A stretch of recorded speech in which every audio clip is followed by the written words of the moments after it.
to get started here with the Gilliam County Court's regular meeting this Wednesday, May 16th. It is 10 a.m. First order of business is the flag salute. I pledge allegiance to the flag of the United States of America and to the republic for which it stands, one nation, under God, indivisible, with liberty and justice for all.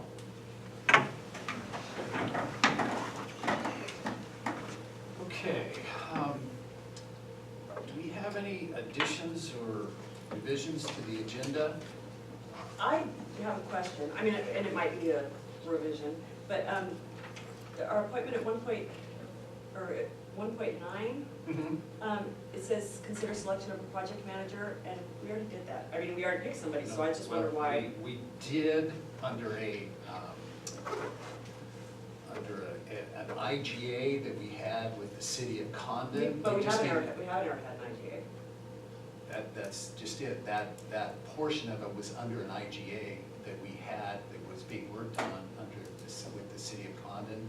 Now that IGA is gone, so we have to go through a formal process of selecting contracting. We'll have to contract directly. Before, it was a contract with the city of Condon and this person, because we were dispersing funds. But we did select him before we ever had an IGA in place.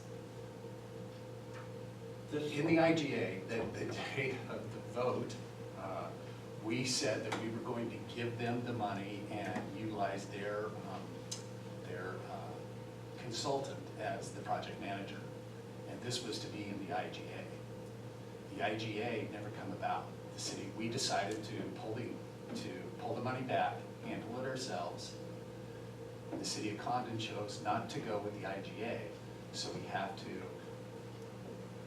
go through the process of selecting whomever that project manager is going to be and get in line with the contract, because we'll now have a contract directly with that project manager. We could still go with the person we've selected. Absolutely, yeah. We just have to clean up what was done there. The motion in our minutes is that we have selected, but this, It's still, and it didn't say anything about IGA in the minutes are. it was all under the discussion of the IGA with the city of Condon and the financing and all of that was all together.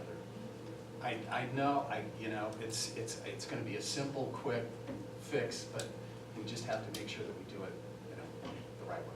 I have no problem with who it is. I just wanna make sure that we get it done in the proper venue. Okay. I just wasn't sure what I was talking about again, so. It was done all under the, and we didn't know really how to word it, other than we're going to be selecting that individual, having legal counsel draft a contract, and we will be working directly with them. So. Okay. Okay. That was the only thing I wondered about. Yeah, that is, I know it was kind of a tricky way of how we were going to word it within the agenda to make it work. Okay, we're open to public comment. We have a few minutes. Anybody have public comments? No? See a lot of nodding of no's out there. So, I guess I'm going to drop down to 2.6, which is to consider an appointment to the Community Counseling Solutions Advisory Board. The Community Counseling Solutions, they have I guess more of a local advisory board that's actually between Gilliam and Wheeler County. The people who have been in that position was Deline Durfee until she retired. Marla Davies has been on there since that time. Marla has felt that it really doesn't fit within her transportation position. It's more designed in around the senior services program. So I did talk with Sabrina Wegner, going back to her maiden name, about filling that position, and she has agreed to take that Gilliam Wheeler community counseling, and I really want to call it more of a local advisory committee that they have. So I guess I'm looking for a motion to approve Sabrina to be. Okay, that's different than this other. Yeah. The other one is Yeah, Oh, okay. Yeah, I guess I hadn't seen that in our packet. no, Yeah. it wasn't in your packet. Yeah, it's just really replacing Marla with Sabrina.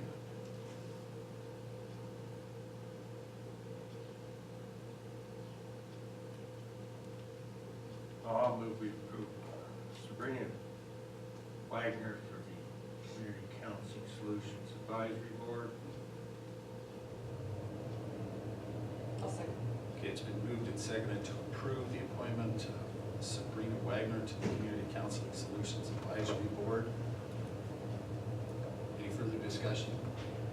There being none, all those in favor? Aye. Opposed?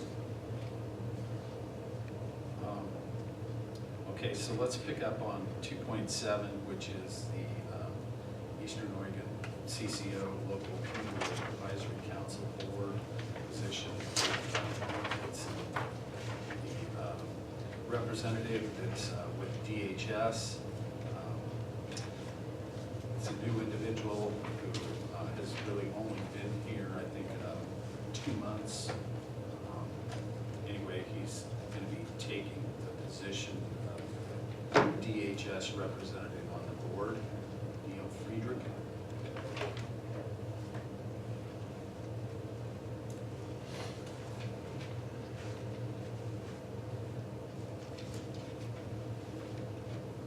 And their board has already approved him? Well, we approved first. And, this is, Oh, it says on May 3rd, the board unanimously agreed to approve. okay, I wasn't there for that. Yeah. So they're recommending him? Yeah, as is this position.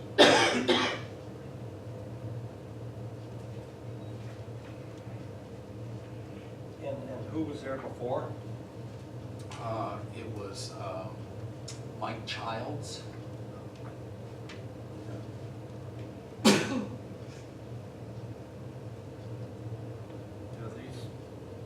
are kind of far removed from us. Yeah, it's really a difficult meeting.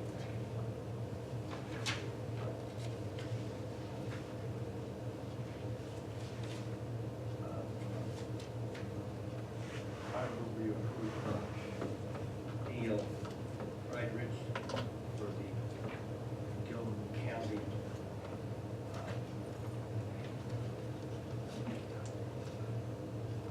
the Eastern Oregon CCO, Local Community Advisory Council. Is that right? Yeah. Okay. I'll second. Okay, it's been moved and seconded to approve Neil, I think it's Friedrich. Yeah, Okay. Neil Friedrich to approve the appointment of Neil Friedrich to the Eastern Oregon Coordinated Care Organization Local Community Advisory Council. Any further discussion? There being none, all those in favor? Aye. Aye. Opposed? Okay, we also got the 2.8, it's to consider the approval of the emergency management performance grant submittal. It's Chris gives us this just about every year at this time.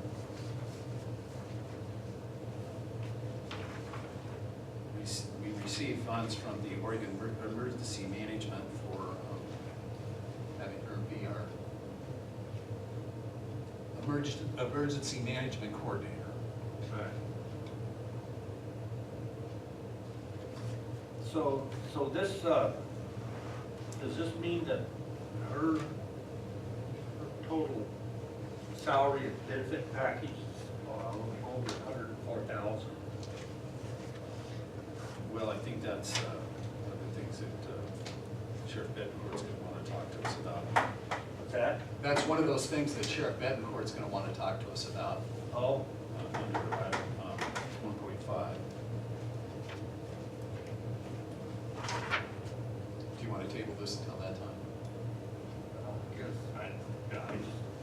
I was just, I think that was just a question I had anyway. I believe that pays half of her It salary. says pays half of her salary. What's that? It pays half of her salary and benefits for the Gilliam County Emergency Management Coordinator, along with $1,000 for office supplies and $1,000 for travel. Right, right. That's why I was asking, when we take out the $2,000 for the total request, it comes up to over 104,000 for Whitney, her salary and benefits then. Which, I don't know, it seemed a little high, but I wasn't sure. Take out training and travel and those kinds of things as well. Well, that's what I said, I took out the $2,000. It's $104,432 is what benefits and salary is. That only pays half, so I don't know what the rest of it's used for. Yeah. Plans, and they're doing the natural hazard mitigation plan now. Disaster plans. If we want, we can table this to. The grant is the grant is 53,000. The total project cost is 106,400. So half the salary, yes. The other half, by adding those two halves together, that's where I came up with 104,000. I'll find out. Yeah. We'll set this aside and maybe have Chris come up a little bit later. No, I think that was it. Got it. Okay. Let's see where you're going.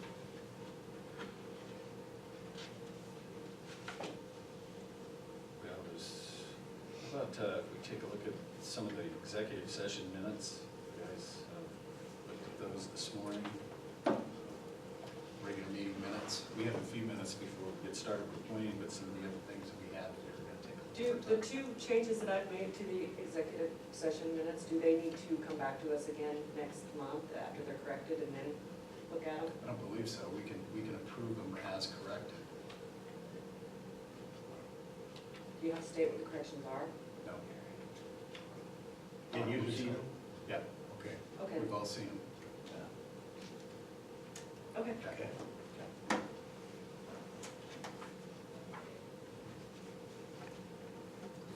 Well, then I would move that we approve the April 16th executive session minutes and the, oh wait, I'm done. April 16th? I got confused with the May 2nd, number 1, and May 2nd, number 2. I don't know which ones they were, so Yeah. I'm not gonna make a motion. Okay.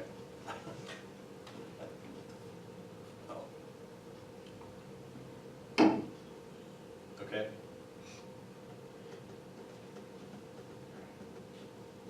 You can do it, you can do it. I don't know Oh. what minutes they were for sure, Yeah. so that's why. Yeah, I guess I missed the. I only read 2, but it looks like there's 3 Yeah, on here. right. Third one's Yeah, those were been sent. a while back, and I think I read them, Yeah. but I didn't see them today, so I'm not positive I read them. Okay. I can go grab them downstairs. Yeah, I'll let you. Okay, so the 2 that we looked at this morning, that was just May 2nd? Yeah. Okay, Right. thank you. I move that we approve the May 2nd, number 1 and number 2 executive session minutes Second. as corrected. Okay. As correct. Yes, second. Okay, it's been moved and seconded to approve the May 2nd, number 1 and number 2 executive session minutes as corrected. Any further discussion? There being none, all those in favor? Aye. Aye. Opposed?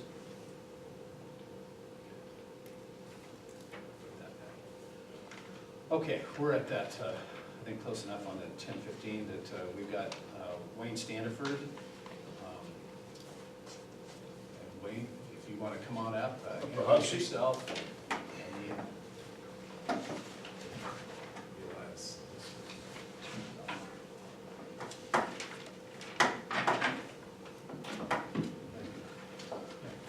Okay. Okay, Wayne, you're here to talk to us about the Second Amendment, preservation ordinance. Yes, sir. First, I want to thank you guys for giving me time. I feel it's a very important issue with IP 43 coming up as a possible ballot measure this next election cycle. And my main concern and the concern of law-abiding citizens is that if that measure passes, it could turn us into Class B felons if we don't comply. So that's the number one issue in my mind, as opposed, and in conjunction with that we do have a Second Amendment that needs to be upheld and honored. I know there's a lot of concern about school violence, shooting violence, but making law-abiding citizens felons is not the answer. I hope you all got to read the resolution I emailed to you. It's fairly extensive, but basically supports and defends the Second Amendment. So I'm asking for a resolution from the county to do that, however you want to word it. But that's the thing. I just got a nice statement from Sheriff Bettencourt, basically opposing that IP 43. And his take on it, along with a lot of folks, is it won't deter violence. Another law in the books, sorry against a lot of commit murder. And there's enough laws on the books, to control guns. So we need to really address the issue of mental health and what's going on with our kids. And ask ourselves, what's changed in the last 40, 50 years? We Mental need health, drug addiction. Exactly. It's not the gun, it's something's happened to our society. So, that's it in a nutshell. I'm asking for support of this resolution that I emailed you folks. Actually, Wayne, this isn't, this is an ordinance. It says, it's like Gilliam County, State of Oregon, Second Amendment Preservation Ordinance. Right. The people of Gilliam County do ordain that the following ordinance shall be known and may be cited as the Second Amendment Preservation Ordinance, which an ordinance is Different than a resolution. Yeah, different than a resolution, the way it gets handled. It requires really 2 public hearings to get that done. Well, and I mean, he did mention, he said resolution. I did. So I think Yeah. that would be certainly, I think, the kind of direction that we should pursue in terms of doing some type of a resolution. A resolution, I think, Yeah, would be. the ordinance is kind of more of a permanent type of Right. law for us to follow in the county, like our enhancement fund ordinance that we review every 5 Right. years. And then, I mean, and it really, it could be an ordinance. It could, yeah. But I think normally these types of things are more like resolutions. That would be sufficient, I think, Yeah. just so the folks in Oregon know where Gilliam County stands as a government body. And if things get progressed to where we have to look at an ordinance, we could certainly do that. But a resolution would be easier and cleaner and just a statement, and that's basically what we're after. Be quicker Yes, too, but it would, we could still get input from people on it. right. And I'm not real familiar with this, what is it? IP 43. Initiative Petition, petition yeah. 43, yeah, that's something we need to get that in. Yes. Yeah. Pretty serious ballot measure. Yeah. Could make half the guns in Oregon or more illegal. And like I say, I have guns that would make me a Class B felon if I don't comply. Yeah. I've never been a Class B felon, I don't plan on being one. But Yeah. my personal opinion is I would not comply with the law. And there's the 2 governor candidates have come out and said they would not comply. Right. Unfortunately, sometimes it takes civil disobedience to get your point across. That's how this nation was birthed. And anyway, I stand firm for the second, and I hope the court will do the same in a resolution at a minimum. So, Yeah, the only, Can you send us copies of IP 43? yes. Thank you. it's currently under challenge the ballot title, and I don't know Yeah, what that is right now, but once that's done, and initially we'll move forward to get our signatures. Right. So it hasn't actually been put on the ballot, or going to be on the ballot yet without, I mean, they're still in the signature process. Exactly. Right. Actually, they haven't even got to that point. Yeah. They haven't. We challenge the ballot title, Right. so that'll delay it some, but it won't put it aside forever. Right. And then if that passes, then they go out and get signatures and try and get it on the ballot. Uh-huh. And hopefully it won't pass, but I think then it would be helpful for the county then to take this, you know, if we want to take the stand, that we do it prior to getting, before all this gets done. Well, yeah, Exactly. before, yeah, I agree. Yeah, okay. I mean, So- because- Yeah, I did have one question, that was in regards to the penalties, and maybe Sheriff Bettencourt can help a little bit, but it's A, and it says, anyone with the jurisdiction, within the jurisdiction of Gilliam County, found in violation of this ordinance may be made a defendant in a civil proceeding by the county seeking redress of violation of ORS 203065. So, is that saying, if somebody is supporting IP 43, that they would be in violation? I don't think so. If it's just a resolution, there wouldn't be any penalties for any kind of violation. Right. It'd just be a statement. If it goes in an ordinance, then any violation of the Second Amendment could have penalties. Sure, okay. But not anybody that supports it. I mean, we still have a right either side of the Yeah, table. yeah, that was the one, that was really the only thing that I was Yeah. a little unsure of what the Yeah. language within the ordinance that was delivered to us. Yeah. And that language is subject to change depending on the county's feelings, you know. I don't personally know that, or think that we should maybe have a penalty if somebody violates the ordinance. Yeah. A monetary penalty anyway, but Right. that can be discussed if it goes into an ordinance state. Simple resolution, be clean, fast, and I'm satisfied with that, just so folks know where we stand as a county. Yeah. Okay, so, I think we could have a resolution drafted, similar to this. If there isn't anything in here that anybody's looking for changes, I guess we can contact Sandy and, Yeah, I just need to read more about the, yeah, IP 43, Right. yeah. And then there's all these ORSs, yeah, on this, under the penalty section, that's kind of. Yeah, yeah, it was You really. have to do a little more explaining on that to know, Right. I'd have to understand. Yeah, and like I said, I think for now, if we get a resolution and ignore the ordinance part of it, Yeah, just making a statement that we stand by the Second Amendment, right. the Constitution of the State of Oregon and the United States of America. And then that would satisfy, I think, most folks. Yeah, yeah. All I right. agree. Yeah, because they're virtually, I mean, I felt comfortable with everything in there until I come down to some of the penalties. Right. Then I didn't think that it was real clear on how those. Okay, anything further? Anybody in the audience? Okay. All right, well, again, thank you. Thank And if we you. do decide to go to resolution, will that be like the next meeting or? Yeah, I think we can get something, drafted at that particular time. There are several counties that have resolutions, so you don't have Yeah, to right. necessarily reinvent everything. And I think what Wayne provided you is some of those that are all Yeah. very similar. Right. I think 30 counties have signed on either with an ordinance, one flat-out non-compliance resolution, and the rest, some kind of resolution in support of the second. how many counties? 30. 30, State it's a little board. late. I was late getting here, a lot of interruptions, Yeah. so we do have time.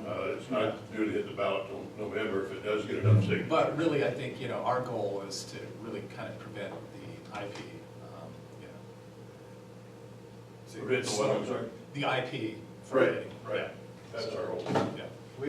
We don't think it'll make it to the ballot this year because of the appeals process. That the appeals will hold it up beyond the deadline date to get it on the ballot, but there certainly is still a possibility. And I don't think it's ever gonna end. Unfortunately, there are those that think by removing the gun will solve the problem and more law, Yep. and we've got enough laws. Yep. And, I think the letter from Sheriff Bettencourt really describes the stance that, Right. I think. Yeah, we appreciate that As a letter. county should be Yeah. taking. All right, folks, thank you. Did you Thank see you. the letter? Oh. I did Thanks, man. email you guys a copy of Wheeler County's ordinance. I didn't get a copy of this letter. Yeah, that was. I just brought it down this morning, Yeah. Leslie, so. Okay. Could you email me a copy of that too, Sandy? Yes. at some point? Me too. How about Sandy, I email it to you and then you'll have it. Yeah. Is that my Okay. copy? You do have it? No. Okay, I just looked it up right there while we're talking. got it. Okay, well, I think close enough to where we'll move into executive session under ORS 192, 662D, labor negotiations.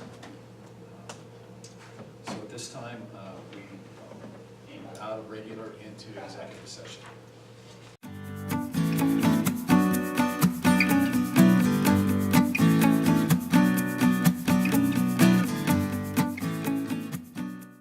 We're back in session, in regular session, out of executive session.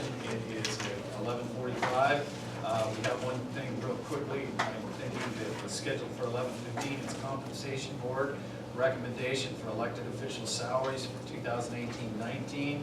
The recommendation is that Gilliam County Compensation Committee has elected, or that the elected officials receive a pay increase of 3%, the CPI index that is within the union contract, and step changes following the current schedule appropriate for their time served. That is the recommendation from the compensation board. I move we accept the recommendation from the compensation board. I just wanted to acknowledge it. I believe. Oh, is that what we did? Am I jumping the gun? No, I think we have to have a motion to approve the recommendation. Yeah, I don't know exactly how this works with I mean, everyone. my only concern was we're still pending union negotiations, so, Yeah. I mean, I'm not saying that they need to step lockstep, but in general, they follow, they mirror each Do we wait till the next meeting? other. You can table it, Okay. I mean, Are you guys tabling it? I Is the withdraw. direction? Yeah. Okay, all right. Motion withdrawn for lack of second. Okay, Sheriff Bettencourt. That's okay. That's okay. Chris is here Yeah. now to answer Yeah. Mike's question, although I did find out the answer. If you want to ask her about that, Yeah, we can go real quickly in regards to the grant submittal. emergency management performance grant. So it's half your salary and benefits. Yes, on the bottom of it, under the comments, sorry, I didn't bring a copy of it up, but on the bottom of it, so it shows the half of salary benefits for Gilliam County Emergency Management, along with 1,000 of it is for office supplies, which is actually a $2,000 budget, and then a $2,000 budget for travel, which they will cover 1,000. And we got that. I think Okay. what Mike was asking is about, is this what your annual compensation package is? Less than No. 2,000? No, that'd be less, that would be, less than 4,000, isn't it? Yeah, that's less 4,000, I think. Because if you subtract these two, it Oh, just right, comes right, out you're to sorry, four- yeah, no. 432. Ask Nathan, I went to him and asked him for it.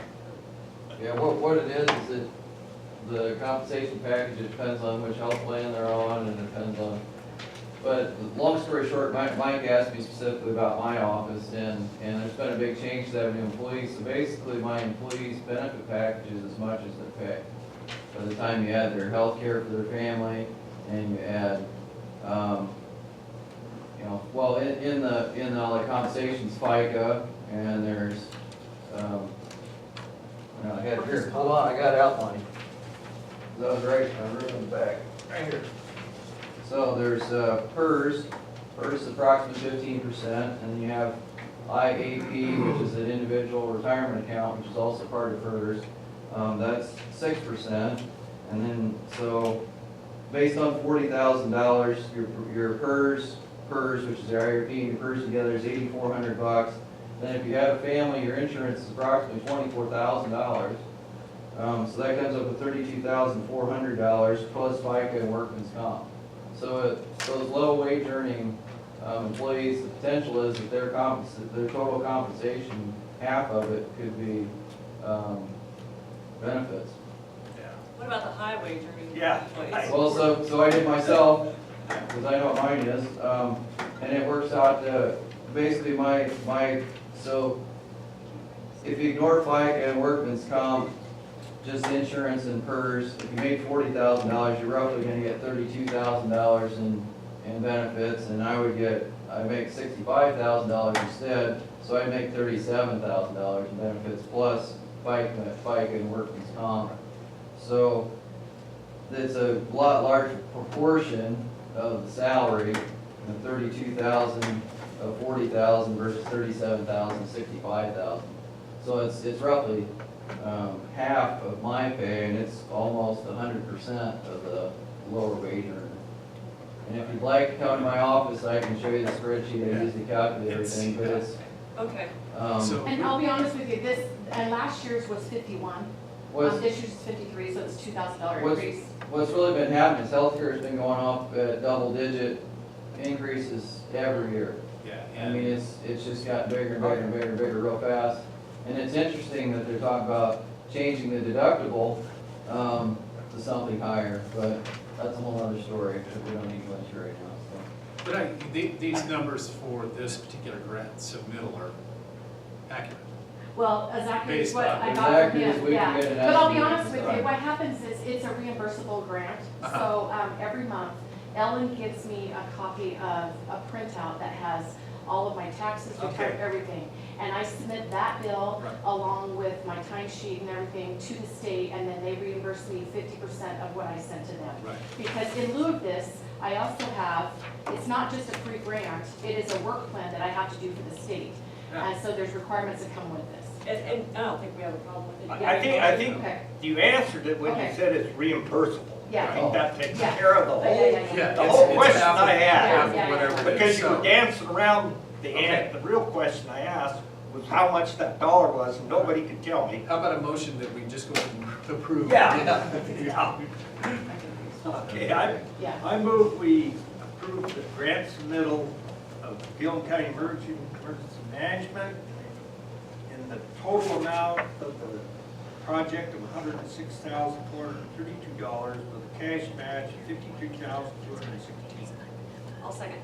Okay, it's been moved and seconded to approve the Gilliam County Emergency Management Grant Submittal for the Emergency Management Performance Grant in the amount of $106,432, requiring a match of $53,216. No. No, wait a minute. No, the total of the grant is only 53, Okay, and then the match is Ah, 53. okay. Yeah, sorry. That's what I said. Right, he didn't. He Okay. said total grant 106, so that's why. Yeah. okay. So the grant in the amount of $53,216. Thank you. All right. Okay. All those in favor? Aye. Aye. Opposed? Okay. All right, Sheriff Bettencourt. Do we have time, or Yeah, did let's, you want to wait let's till? take Only it. if you Yeah. can do it in 5 minutes. No, I can't. Go ahead. Can we do 20 minutes? 15 minutes? Can you get it done in that period of time? Okay. Well, we just won't make it back by 1. It's up to you guys. Well, Still be yeah, here. We could, I just wondered if we could do a couple of quick ones and. Okay, we can give it a shot. All right, how about if we pick you up, You'll be around. Yeah, okay, unless I get a hot call. okay.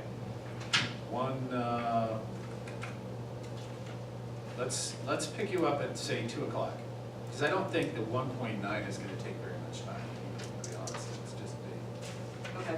clearing up, okay? So, let's go 2 o'clock here. Okay. Okay. All right, let's pick up,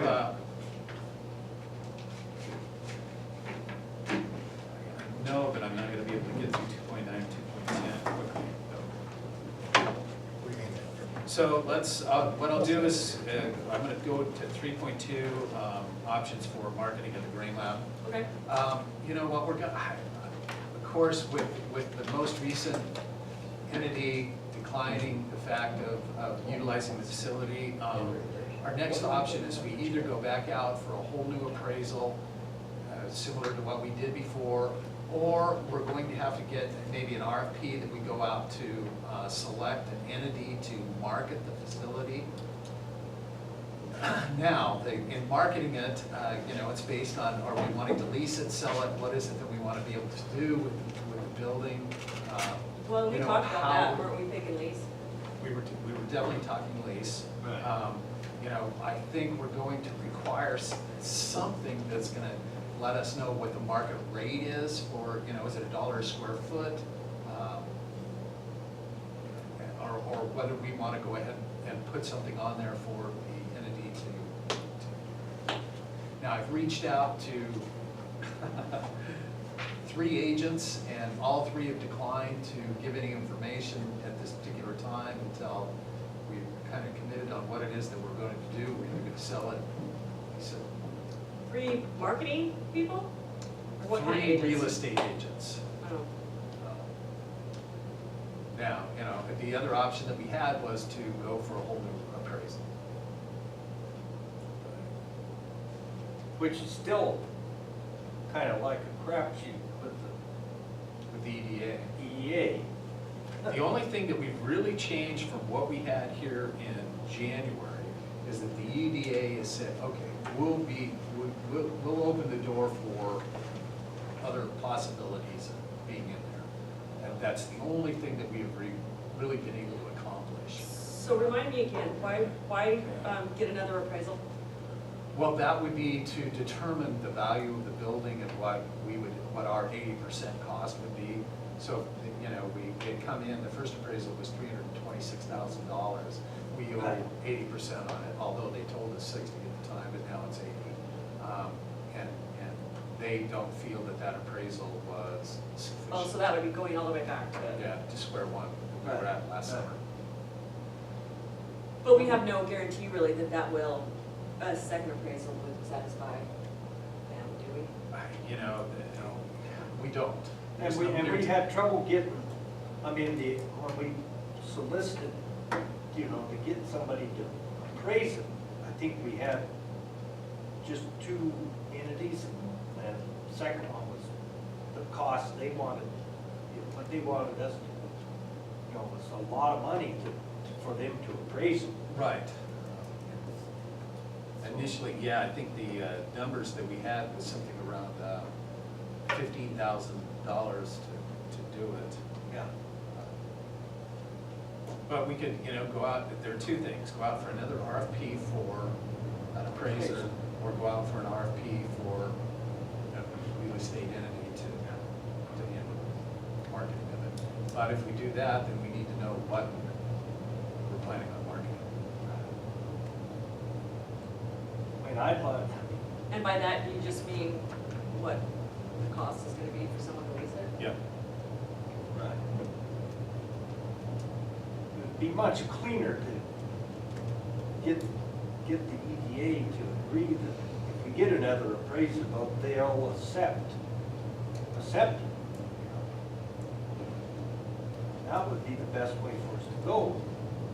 And then we get, Okay, that's good. Well, I guess my concern is that even after another appraisal, say we buy them at, you know, say we get them to release, we pay them, we get them to release our interest in it, and then are we still back at the same place and trying to lease it to someone or trying to figure out what to do with it? oh yeah. Yeah. Yeah. So I guess I'm not sure if we need another appraisal. But that's In just other my words, thought just right now. get it leased out to the end of our grant Right. obligation, which is what, 4 years, 3 years, 4 years? I think we're 2005, so it's 20 years, so whatever, 8 years, I guess. 8 more years? Yeah, I think 2005 is. Okay. Yeah. Yeah, 24, 25. I guess maybe I'm just not as worried about having the strings attached to it anymore because it seems like they're loosening up on that. And we can't do anything we can't do any of the other ideas anyway, even if Right. we were to buy them out. Right. So, Well, okay, so I think what we'll do is, what I'm hearing is we'll draft up maybe an RFP for marketing of the facility, or really, it's more of a real estate entity that would recruit, I guess, entities to lease the Lease. facility. Yeah. Okay. so not really a marketing agreement, more of a Yeah. real estate. Real estate. Yeah. Okay.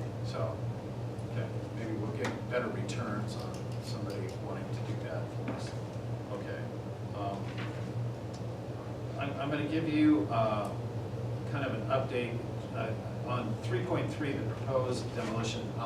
Jeff Schott has gone in, looked at the facility. I haven't received a report back from him, so, it's just really kind of an update on where things are at with it. The Gronquist Building and Community Center, again, that entity will be coming to us the 1st of June to let us know what their plans are. Again, there's been, a little bit of discussion in other areas. We'll see what that is at that time. I know there was some mentioning of recruiting additional people to be involved with the organization. That the word that I got from them is that they had been trying to do that for well over a year and a half. I just haven't seen anything. So have you Yeah, seen anything in I the don't paper know. or around? Or? Yeah, I have no idea how they've done it or what they've done.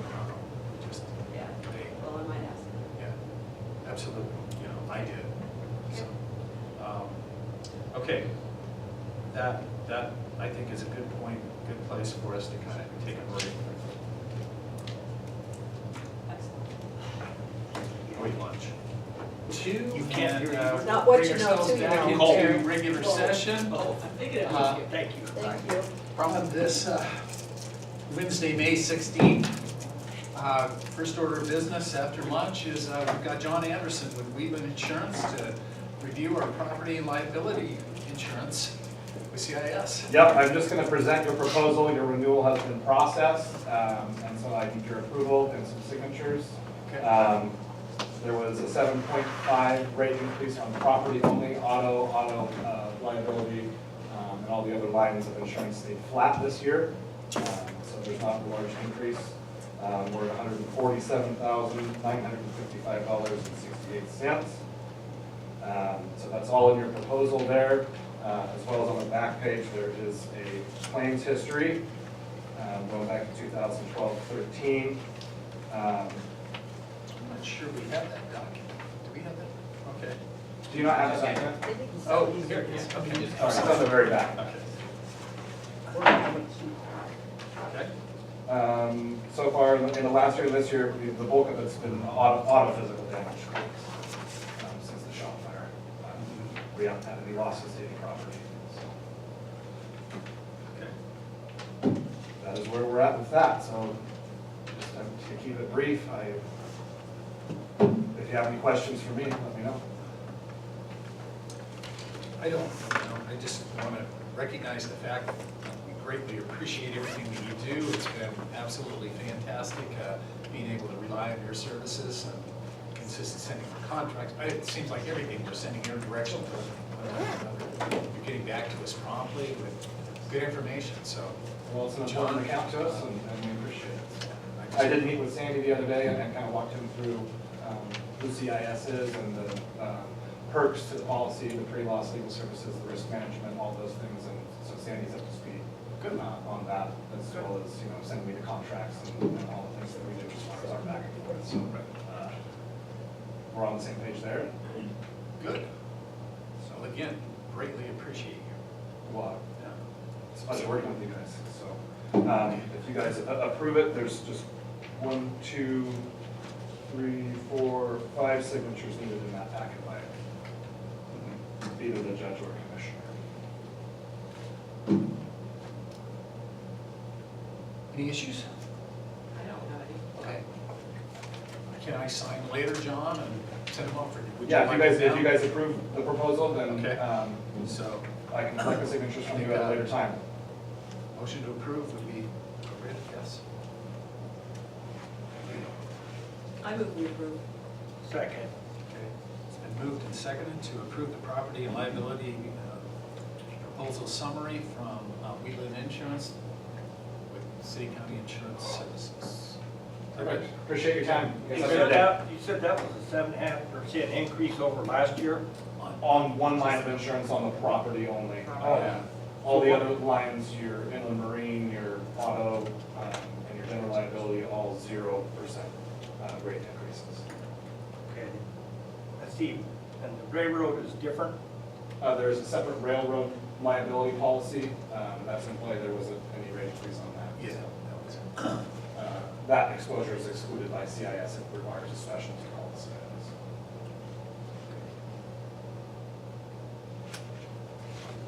Any other questions? Okay, thank you. Okay, so it's been moved and seconded, right? Any further discussion? Being none, all those in favor? Aye. Opposed?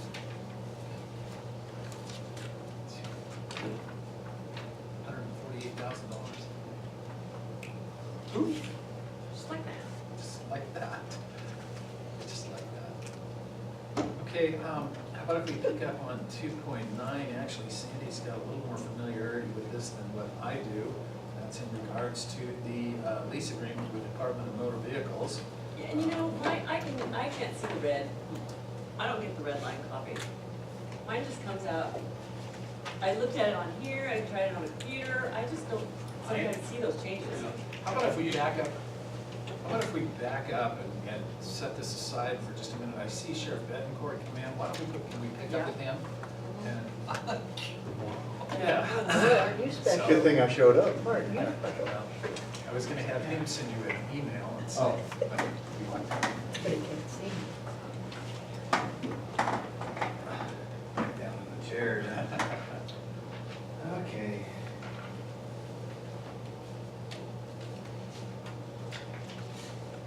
So I am here today to point out three very important people in my office, and I think to Gilliam County, but also to, I guess, reward them for an outstanding job that they've done, and to bring them more in line with what I'm trying to accomplish in my office. We went through a time when I first became sheriff where I had an excellent crew. Everything clicked. And we represented the county very well. And then we've gone through a pretty rough time where we had some personality conflicts and whatnot. But we've got that sorted out now with the help of these three people that I'm here today about. Again, we've got a great crew doing a good job. So last year I made some promotions. I promoted John Turlin from sergeant to lieutenant and Deputy Garth to the position of corporal. Basically just trying to realign my staff and getting things better organized and getting a lot of things done that maybe I had been lax in. So they've done a great job, and with their promotions, they took on a lot of added responsibility because it was stuff that I just frankly didn't have time for all of it. And also I'm trying to get, what do they call it when you, your replacement, when you leave? Succession. Succession plan, thank you. Word escaped me. So I'm trying to get, just things in line so that we're good into the future. So last year I had asked for a raise. It was included in the budget for them to get the raises that I asked for. But because of the salary survey, the job qualifications, those kinds of things, it was held until those were done. And I think they took longer than expected. So that never happened. So I'm here before you today to ask for that now for the upcoming budget year. So, I've got the 2018 Sheriff Survey, which surveys all 36 counties, from sheriff to deputy sheriff to second in command. And I have that. I gave Steve a copy. And we're fair, but we're still a little behind the curve if you want to do those comparisons. Can you send it to me too? Sure. I can actually just give you this. Oh, okay. Thanks. And it goes through from insurance plans offered, equipment that is provided, take on vehicles. I mean, it goes through a multitude of things in comparison on all 36 counties. So, one of my first issues is Corporal Garth.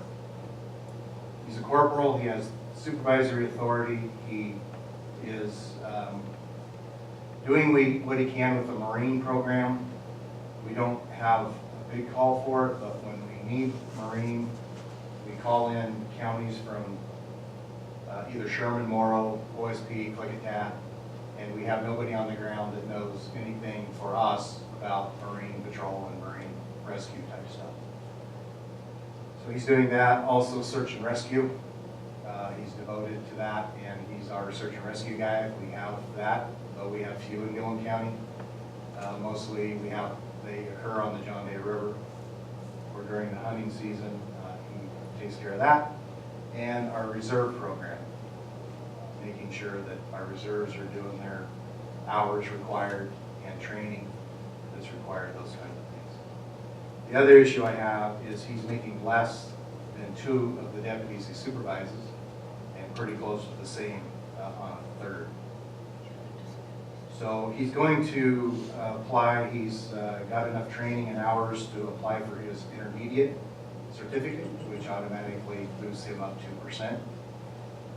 And, but I feel that he needs to be, he's currently at 72% of the base, but I feel that he needs to be at 78% to be above the people that he supervises. Currently where? 72. And you're looking at, 78? 78, but like I said, that 2%, his intermediate certificate will take him to 74. So I guess I'm asking for 4% on him for those reasons. Lieutenant Turland is currently at 78%. And some of this too, I am going off of the county's classification schedule and where they fall in line with things and what their duties are and responsibilities. I feel that Lieutenant Turland should be up 4% as well, based on his bringing in line and organizing our human resources within our office, if you will, job evaluations, the applications and interview process, policies and procedures. I mean, they're all in line and error-free, and I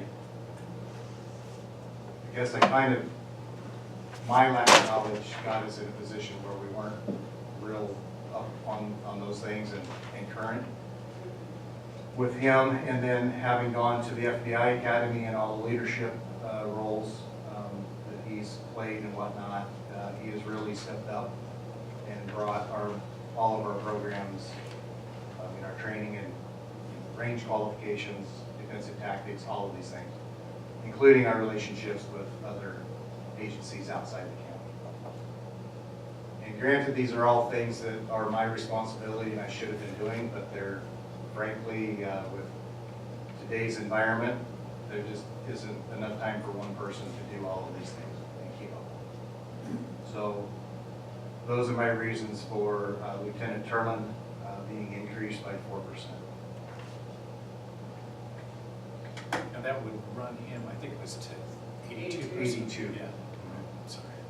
Maybe. Yeah, and and then if you compare that, what that would bump him up to, and you take comparable counties, and I don't mean comparable counties by population or budget size. Regardless of what we do in this business, we still have the same job load. We still perform the same functions. It's just on a smaller scale, but it is just as much as if you were in a bigger area. So when I do comparisons, I like to use eastern counties, everything on the east side, essentially. We have the same job load, same duties, same responsibilities to the people to investigate the same crimes. We have exactly the same things happen here as they do in Baker County or Malheur County. It's just you know, there's fewer of us, fewer population, but the job load is no different. So I tend, for my purposes, I tend to take the population and budget size out of the equation. So I was doing a comparison on those eastern counties, and we're below most of where the second in command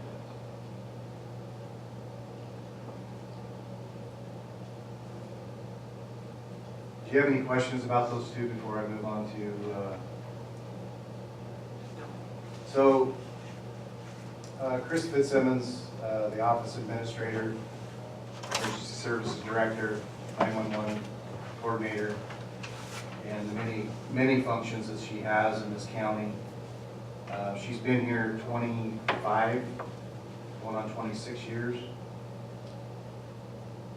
She started in 1993.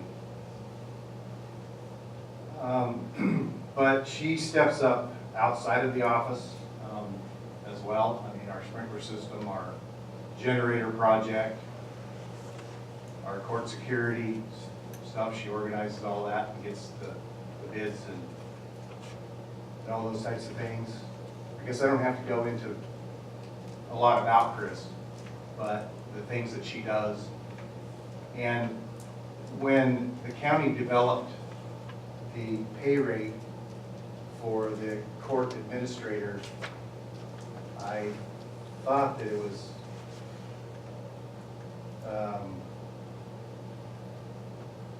way out of comparison, I guess, to what Chris does and what she has done.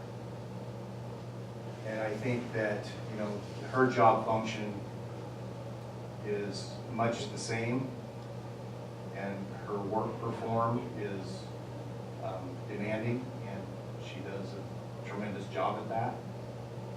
So for those same reasons, the court administrator position was set at 75%. She is at 67%. The court administrator, just the recent one, is it 75%? That's what it has on Has the been salary all along. classification. Has been all along. And Chris is at what? 67%. And I think just her responsibilities and the things that she accomplishes and relied upon to do outside of the sheriff's office, within the courthouse and around the county, I think she's earned that. You know, if you take that out to step 10, that is a total of $64,745, and she's currently at $57,839. So I just kind of using that comparison that, you know, we have, and, you know, I'm not talking about Sandy being in that position, I'm talking about the position itself. It just seems kind of odd, I guess, or the difference in that is too extreme, I guess, to be unnoticed. So, but I'm not asking for her to be put at that level. I'm asking for her of a 4% increase, so 71%.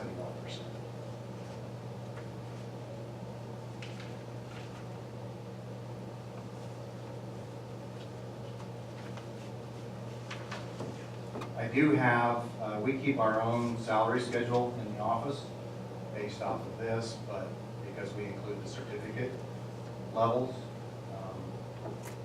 I have those as well that I can. I have notes on this one. And I have no idea what the court's decision or where the labor negotiations are going to go. I've heard, you know, somewhere in the neighborhood of 3% CPI. I'm not addressing that as well. I'm just looking at increase to kind of get to what level we need to be to keep our organization running smoothly and keep attracting people that, like I currently have, and want to work for a great agency. So kind of where I'm at. Okay, just So John to 82%, Wes to 78%, Chris to 72%. 71. 71. Chris at 71. I'm sorry. Those, I believe those figures, Nathan, were plugged into the budget. Yeah, the sheriff requested in his proposed budget that those be plugged in, so they're plugged in, but they haven't been approved. Yeah, and they were in there last year in the budget as well, but the current budget that was just approved, that is how they are presented in the approved budget. Of course, they need approval from you guys.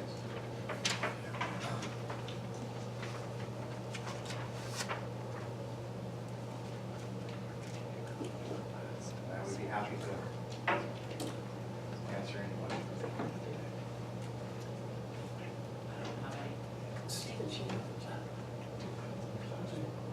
Just how, Got some notes anyway. yeah. And you said that Wes is about to get his intermediate certification. He meets all the qualifications to apply for that, yes. Yeah, what, on the certification, Gary, is there, so is it work experience that leads them to that certification? Or, let's say if you're, Einstein, can you apply and get the certifications, I mean, in a short period of time, or?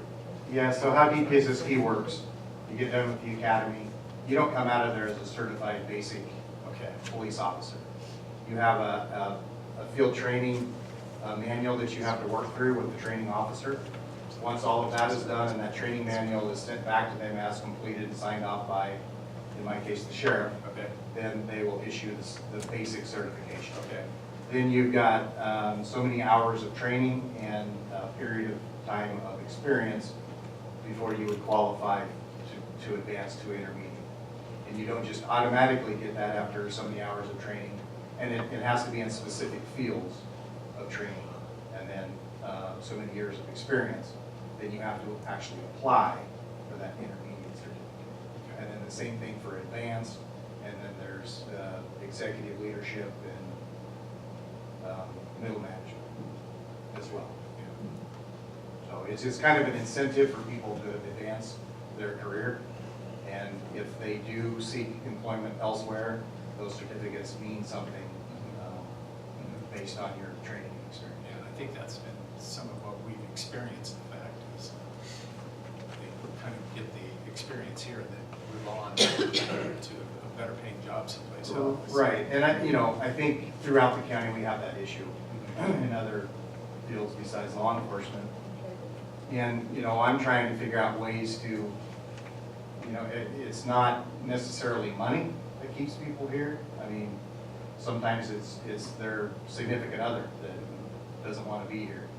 My kind of way of thinking is if we have excellent management people in there that are interested in, their lives and how they do their job and guide them to, a better place, I guess. I mean, just good people that these folks are going to want to work.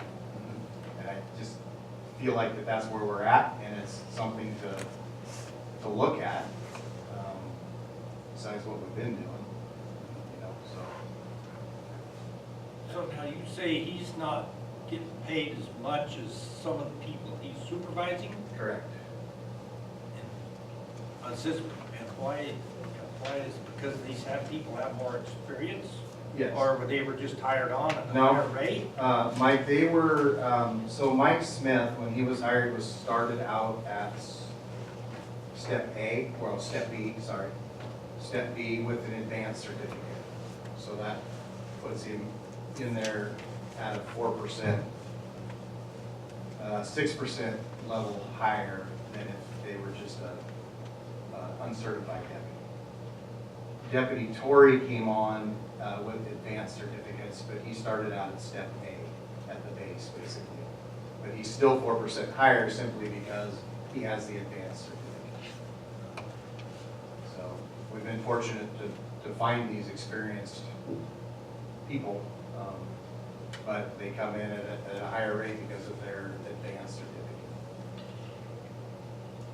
So, How much overtime do you see for those two positions? in John's position, there is a lot.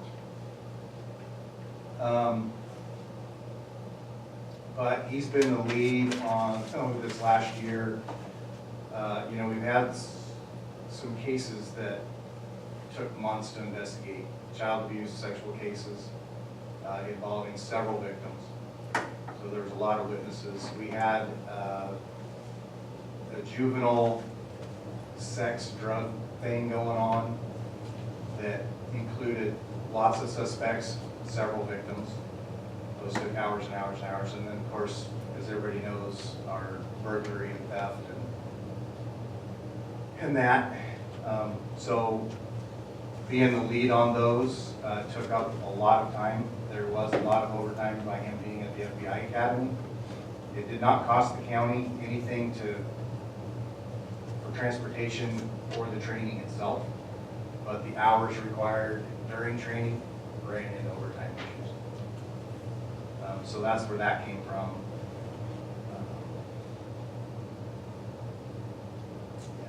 About Corporal Girl? He doesn't have a lot of overtime. There is some, but no more than anybody else in there. But since then, we've, you know, Mike's been established and Tori is on now.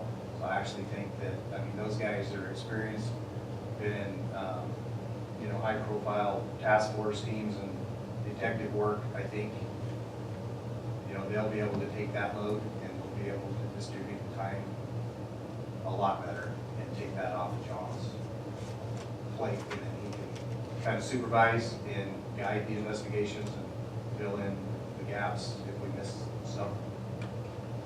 Communicate with the DA and whatnot. Will you send me that salary schedule email or This? copy me?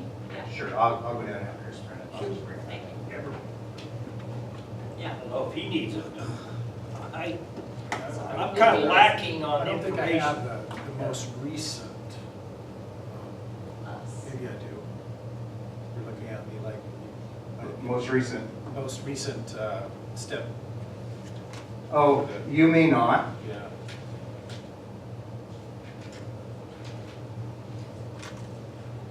Yeah.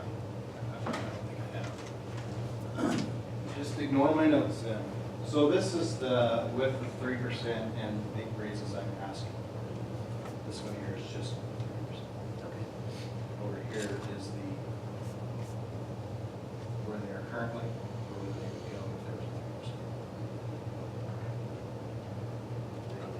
Okay. We can just make copies. And they're color coded, so, you know. Thank you. I will get you clean copies though, for now on that.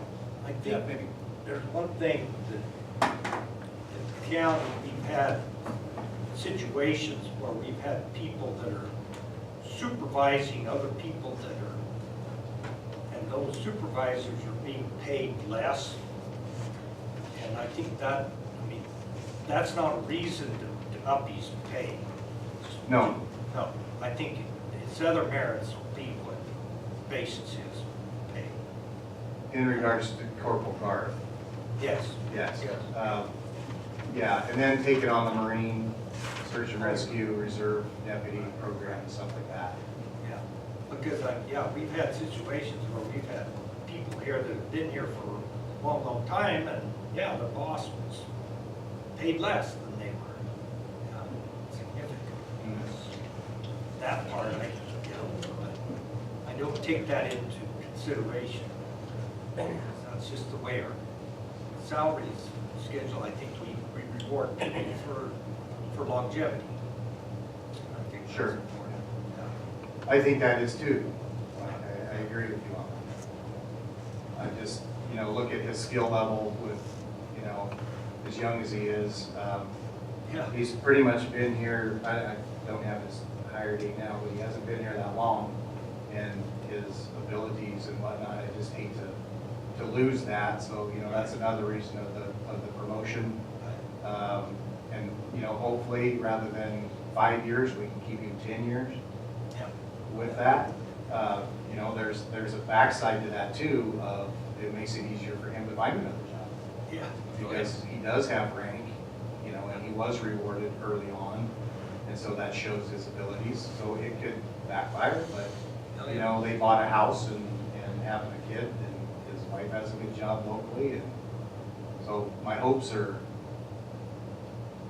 Yeah, I haven't been keeping up with your turnover in your department.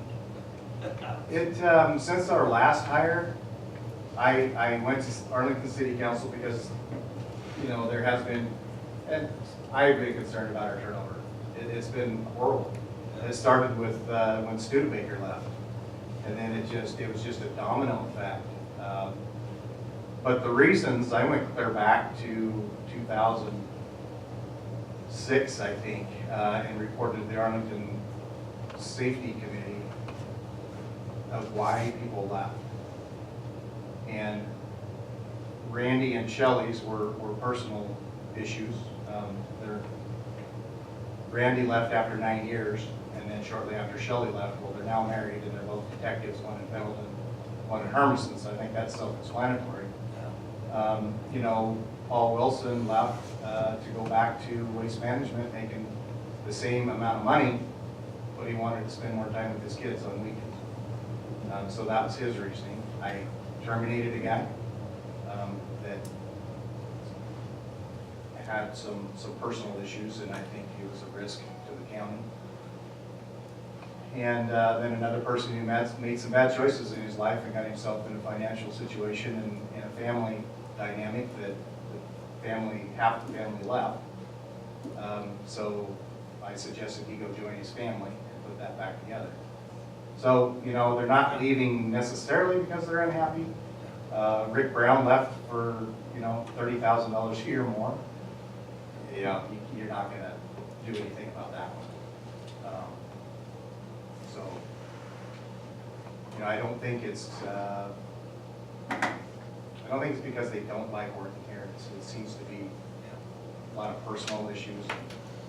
Yeah, the road department went through some like turnover too. Yeah, but they had long periods of time where there wasn't, you know, and Oh, yeah. we had that too, from, you know, 2000 to 2006 or 7, somewhere. I don't remember when Randy left, and I think we're back to a point now. However, Deputy Schiller is leaving. His last day is May 28th because he has a family member who's going through some personal issues in California. So he has taken a job in Reno, Nevada, with Veterans Affairs. Okay? Yeah. All right, we'll get back to you. Okay, thank you. Thanks, Sheriff. Okay, Marla? What are you sitting out there for? Oh. Trying to stay away from you. No, it's Yeah, just, probably. you don't like these kids? Hello there. Public Transit Coordinator, staff report, Yeah. 1180s. So I'll start out with, we've been super busy. I found out some numbers right before I came up here today, which I thought were kind of interesting. And I also have a handout for you. I apologize I didn't get here sooner, but I went to a meeting on Monday and found out several things were changed in the funding. So I'm glad I didn't submit the report. I have a grant right now that's, I have RFQs that I've got for a new replacement, or another vehicle with a lift, so I can have one at each end, one in Arlington, one in Condon. Our ridership for wheelchairs has increased over the last few years. I signed up to become a defensive driving certified trainer, which these are required for our contracts. All of our drivers have to have certification every 2 or 3 years. And it's hard to get the volunteers to the trainings. It's not effective, so I just went ahead and signed up for it. I'm a past certified trainer, so I can do that class. And all the drivers have all their current CPR cards. We went through Arlington, Tina Ferguson at the ambulance. I think that's what it's called, the ambulance department. Anyway, she did a great job teaching. have a few trainings to go to. I went to one on Monday in Bend, which I found out that my bus grant, the bus barn grant's gone, so we don't have to worry about that. We couldn't get an extension for it. They just said no extensions, and it was a shame because that was 100% free money. There was no match to it. So that's $82,250 that's just gone. I've been working with my kid on the transit partnership, trying to link services with the STIF funding. The STIF funding has also hit a glitch because they don't know how. It's like OLCC when they started the marijuana program. They held all the money to make sure they got their cut and their operating funds off the top. And the Department of Revenue is going to do the same thing with STIF dollars. So, yes, we will get the money someday, but we may not get the 100 grand or the 50 grand starting in 6 months. So they said, don't budget for it because, I mean, it's coming, but we don't know when it's coming. And we don't know with the fluctuation in jobs if it's gonna be what we really projected. So anything that you've received or read, I would take it with a grain of salt at this time. I have a site review with RLS, which is ODOT's contracted service that comes in and makes sure our books are all in order and we're doing what we're supposed to do. One thing about it, back in 2014, I think I came and asked about financial policies and employee policies. And since we never really got those, the court didn't go ahead and get those policies updated to include volunteers. So I'm doing a quick job on some financial ones to cover the visas and the cash handling processes. And I asked Nathan to proofread them just because he's part of the, he's one of the main money takers. And then I would bring them to the court for approval, but they will not be before the site review. I'll just have a draft for the gentleman when he gets here on June 6th and 7th. And that's on the employee handbook. Employee handbook, and there was also financial policies where they wanted PO numbers. There was really no clear track. They didn't feel that there was a good enough tracking on cash handling and things like that. And I know Nathan had talked about that they've been working on them too. And I have a template that ODOT provided, and I'm also using Wheeler County's that they used off the template. They added everything to it. I do need some clarity on if we have these policies. Wheeler County had a resolution set to where it was Candy Humphries at the time. She could pretty much, she took the money and did what she wanted. It was basically her pot of money, which I kind of feel it is mine too. But it also is easy for me just to drop an email or just ask somebody, oh, by the way, I'm thinking about getting this. If it's something that I think might be a red flag, that's what I usually do. And it was harder for her to do that because she was in Spray and everybody else is in Boston. So on that note, I don't know if we need the resolution. I'm waiting for an answer from RLS if I have to get one from you. So that'll be more to come. So those are like the pay to get a ride That's dollars?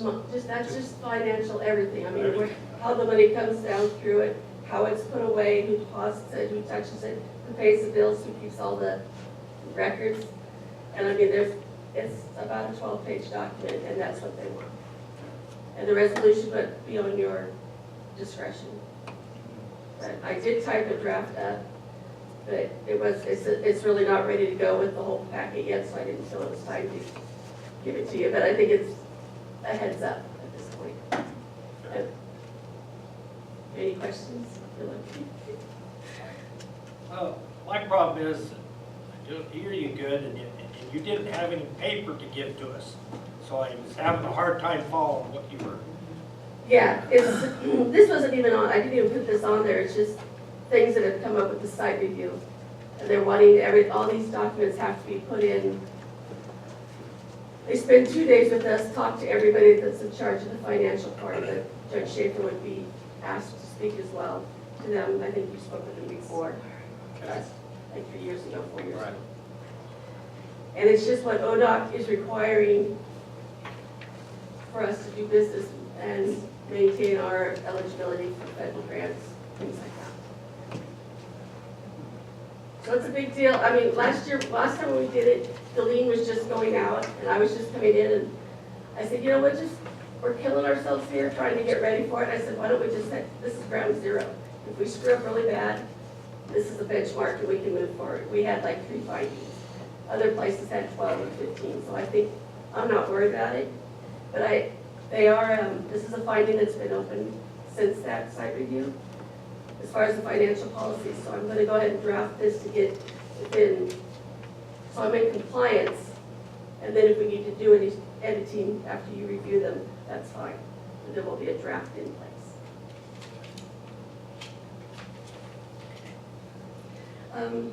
That site review, you sent an email a while back about the possibility of them wanting to speak to any of us. Yeah, they haven't got back with me exactly on who they want to speak yet, but as soon as I get it, I'll drop an email and make it where it works for you.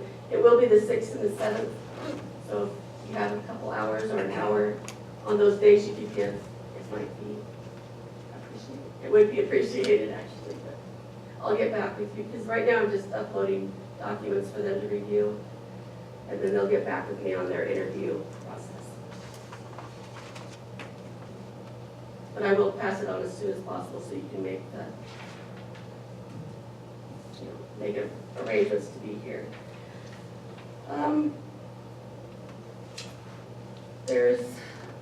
I did the quarterly report, and I have the numbers that I just gave you. And I thought it was interesting that from 2013 to 18, our mileage that we've used has went up 64%, but our rides have increased by 191%, and our hours of operation have only increased by 49%. So I thought that was kind of interesting that we've almost doubled the rides, tripled the rides. We haven't really went up that high in the mileage and the hours, so I think we're being quite thrifty in scheduling. And that's really all I got. If anybody have any questions, and I apologize, you didn't have the paperwork, but it all would have been wrong anyway.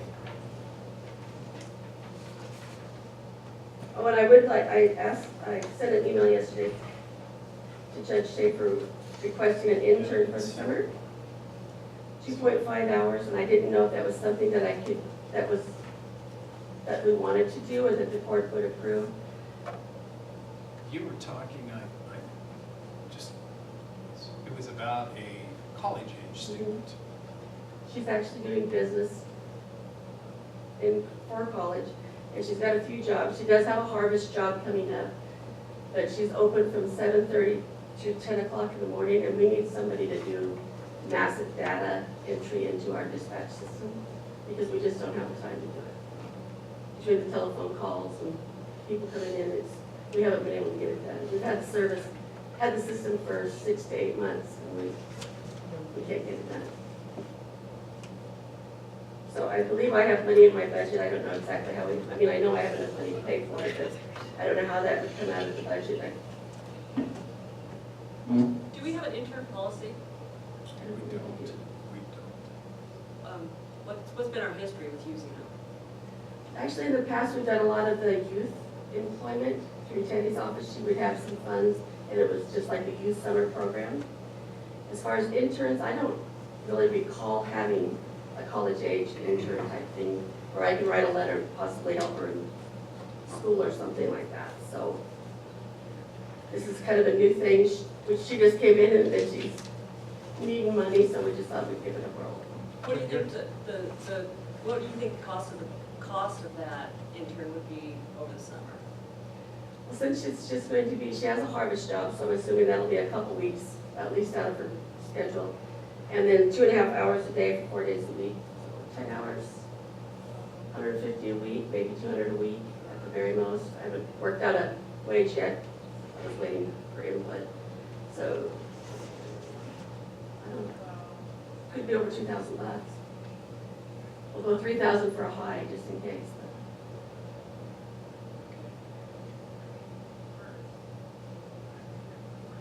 was just wondering about, the program that, if it could be worked in with, the program in Arlington. But I don't know if it sounds like this is considerably less time, so this might not be. Is that like the one that has had in the past, the workforce? This is the one that Alan trained me on this. Oh, yeah, I heard about that. So really, this email there's car detailing, filing, organizing paperwork, copies of visa statements, data entry, phone calls, message. So we actually, I don't know if everybody here has a bank Visa card and debit card or Visa.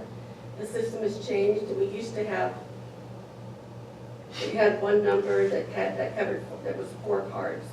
So we only had to work with 3 pieces of statement. But now every car has its own card, its own number, and its own statement. So we went from 3 pieces of paper to 11. Which is going to be, just tracking and keeping everything together, writing copies. We just thought that was something else she could do, but free up some time for Sabrina. Because that is a lot of time she puts in every month doing those.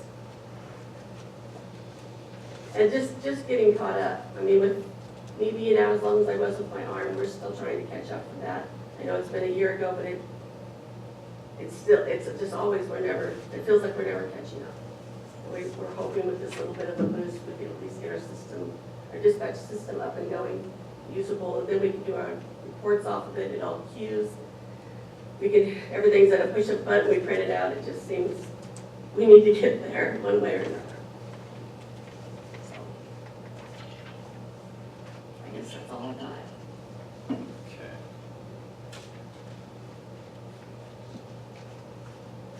Any questions? I guess my concern, as you and I have had this conversation, and when you bring in the data that shows the increase in everything that's going on, that was a, 1.5 FTE when you started, and yet we're looking at, 200% increase, more cars, more data needing to be collected. We've fallen behind on getting a lot of this stuff done. I think any business, once they get to the point where they begin growing, they really need to take a hard look at bringing another employee, whether, I guess what I have in my mind is something, I'm not gonna say full-time, but maybe 0.5, it's consistently working. What concerns me is that you've discussed huge growth, you've discussed falling behind, hoping this person can kind of get you caught back up again, and then they leave. Do we fall back down again? I don't think so, because I think this dispatching system is it's a database, that's what it is, and so if everything's entered in it, we don't have to do all the homework, we don't have to track everything. We can track receipts in it, we can do expenses, everything. It's just getting everything in that base where we can click, print out the trip sheets, be done. Okay. And the thought, having a full-time person to worry about their funding and their job, and that's just something I know that I personally wouldn't like to do. I think it's a big step to say, yeah, we can bring you on. And somebody really starts to rely on that every month, and then you can't have it one day, a year down the road because funding's changed. That to me is a scary step. That's my personal opinion on how hiring somebody. But you guys are just, whatever you guys come up with, I'll run with it. Well, I kind of, what Leslie and this intern program that he's put together, we basically have, $5,000 that we have really pretty much available here on the south end. We committed, actually budget-wise, I think, the Workforce Investment Board was putting in 5, we did 15. And I know last time I talked to Alan, he had, I think, 3 filled, so Okay. I don't know where he's at on the 4th one. He might have already had it done, but I don't know. Is that something I could just email Alan about, or? Yeah, I don't know why you couldn't check with him. I don't know, he has a lot of, I mean, it seemed like there were a lot of qualifications, I mean, a lot of things that he wanted in this program, so I don't know if it's what he's looking for or not. Yeah, it really, I think one of the things he was talking about is it was something that they were going to school for. Yeah, isn't it? Right. I'm not sure. I can call Alan. No big deal. Get a hold of it and see what his criteria is, and we can move from there. Any other questions? That'll do. Marla, if you could write some of this up, get it to me, so I've got, because I've been totally behind on this, what Okay. you've been talking about. well, I will send you an email. How's that? I just did things have changed so much in the original report, I didn't want to hand it out. So I will make the adjustments, and then I can send it to you. Okay? Okay. And then okay. Thank you. Okay, running. Thank you, Marla. Okay, Chet Wilkins. Our software procurement. We've been working on this project together, and it affects both of our offices.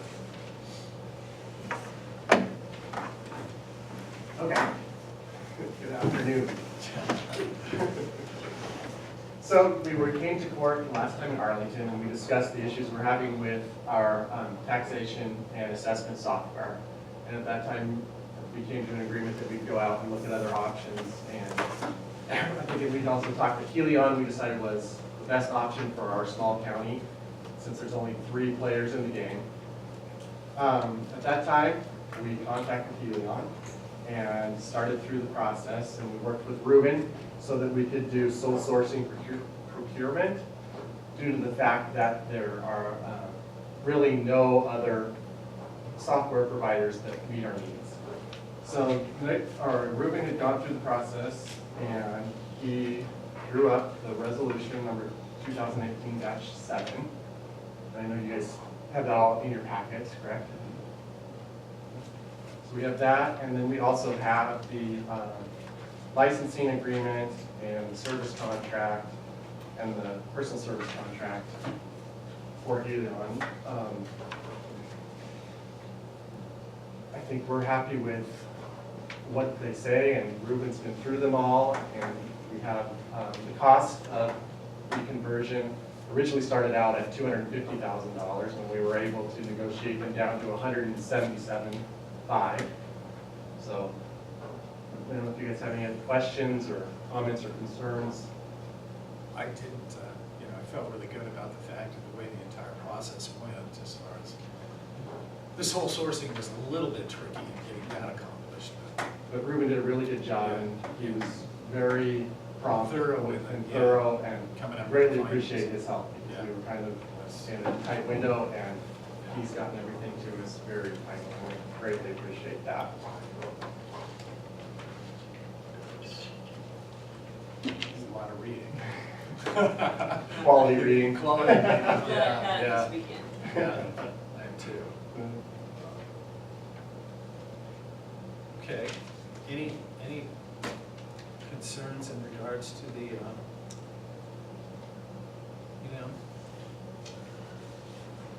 resolution with it? You know, it does look expensive, but I think it's really the least expensive option, and also the best option for us. I'm down 72.5. I know, that was great. Yeah. Good job. Thanks, David. Good negotiating. We gotta throw odd numbers at them, and they're like, what? Yeah. As long as you got a logical reason for them.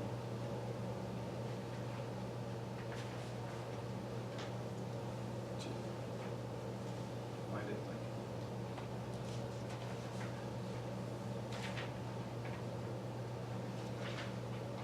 You know, and it is gonna cost that much money for the conversion process, but ultimately, in the end, right now, we're paying to Thomson Reuters and Lane County for support, $53,000, which is gonna continue to go up as other counties drop out of our group, which we discussed earlier. The support for Gilliam is $40,100, so there's a $13,000 savings a year there for support that you're actually receiving on a system that works correctly. Exactly. So in the long run, I think it's going to be cheaper and more efficient. The fact that it also, we put clerk's office and the treasurer's office, all this on one system. So do you have to stick with Lane County for just a little bit longer? We do, and that's what the other IGAs are that we have in here next. Yes, because this year we will continue with the Thompson Reuters software, get through our tax season, and then hopefully by July of next year, we'll be transitioning over. Yeah, it's a year-long process. And it's not a lot of fun, but I was gonna say, Conversion, sounds fun. conversion involves moving the data and then making sure the data is actually correct. So, moving the data is like, Same thing. right, but proofing it.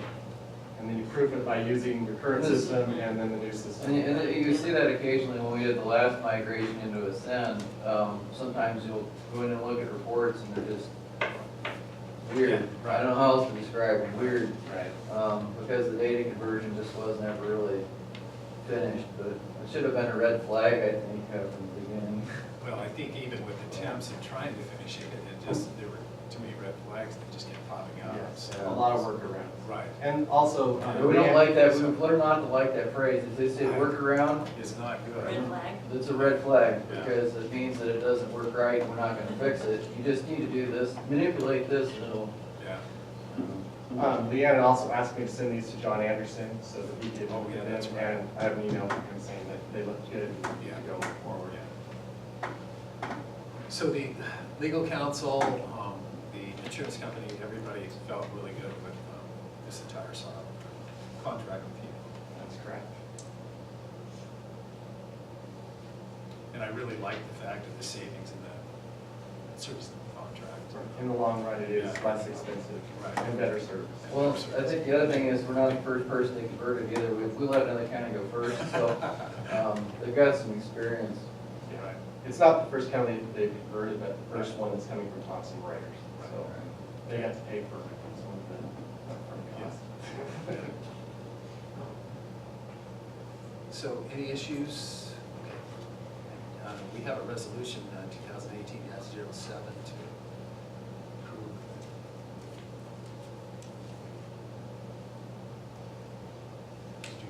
Here, I've got it. Mike's got it right there, if somebody wants to make a motion. Do you have a dollar figure in here? It doesn't on the resolution. Okay, I move we adopt resolution number 2018-07. Joint resolution of the Gilliam County Court and Local Contract Review Board specifying alternate award process for copyrighted materials. Sale of that motion. Second. Okay, it's been moved and seconded to approve resolution number 2018-07, a joint resolution of the Gilliam County Court and Local Contract Review Board specifying the alternate award process for copyrighted materials.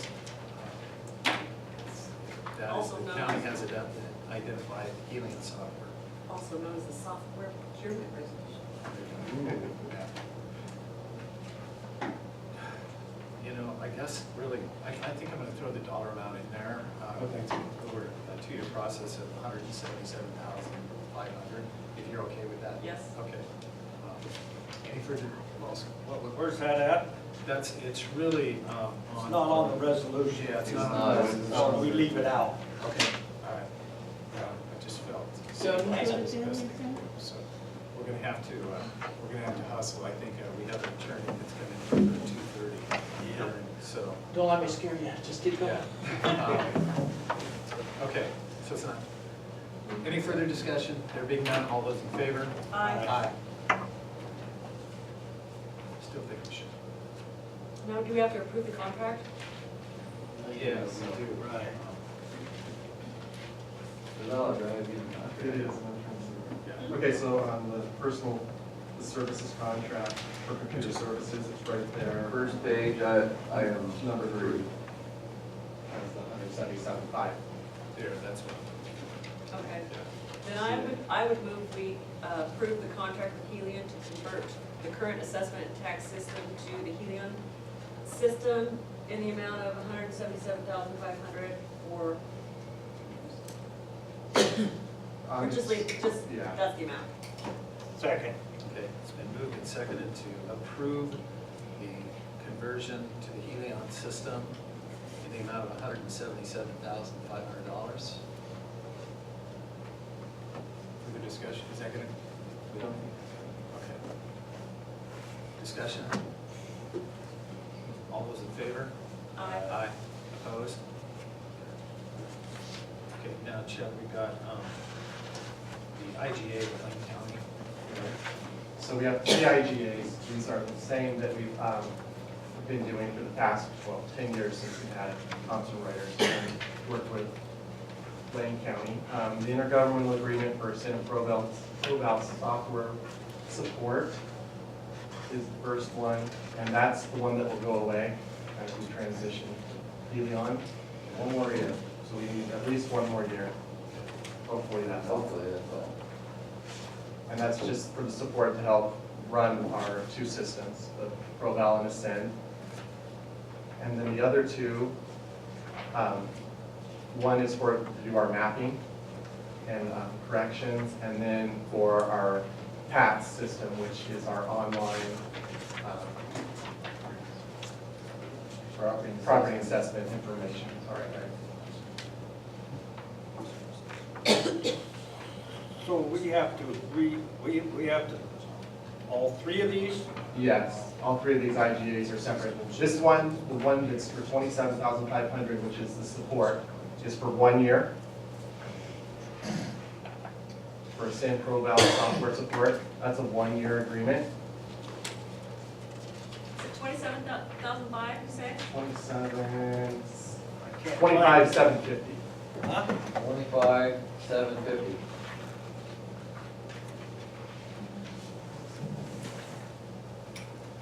I'm gonna be back in. Page 4 of 10. Yeah, you're there.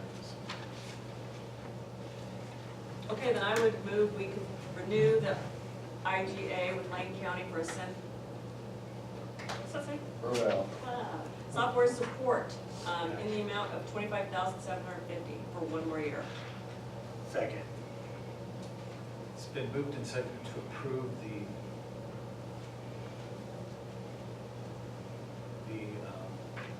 Ascend Proval software services, right, support, yeah, is what I was looking for, in the amount of $25,750 for 1 more year. Yeah, it's a 1-year contract. Okay, any further discussions that are being done? All those in favor? Aye. Okay, Nathan, Sandy was kind of pointing, or Nathan, Chet, Sandy was kind of pointing something out here. Within the Helion, it looks like there's really 3 There are different 3 contracts. separate contracts. There are. Yes. Separate contracts. So, Is that dollar amount correct for the support and everything? No, that is not. These are, those will be ongoing. Approved. right, The approved conversion. The conversion. Right, but not any of the other stuff. There's also the actual software and the software support on top of that. That is correct. So it also. It's 3 separate contracts. Wait, it's not 5? No, because they're separate contracts. yeah, I Oh, think we just need to. do Yeah, the other ones don't start till next, they don't need approved till next year. Okay, so, Because we're, yeah, Okay, this, Yeah. do it. this, Well, they Do do. that next year then, or No, do we they need do to do need it to be now? approved, because they're, in that packet, they have 3 signed contracts that we need to send back then, correct? Okay, my The bad. packet that I sent you. There's 3 contracts ready Right. to sign. so, So the next one would be the client software support contract, which is all part of the process of the conversion. Now, well, it's this one here. The one you're This looking at. Yes, and if you look at the last page, 5 of 5, then it will show you what the costs are going to be. Right. But those won't be until next year's budget. And the year after, you can see that the first one would be due July 1st of 2019, and then the next one would be 2020. So this is basically doing with Helion what we're doing with Lane County Yeah, Proval. for this year. Yeah, Lane County. Only this would be going forward for the next year. So is it 40,100 for the second year?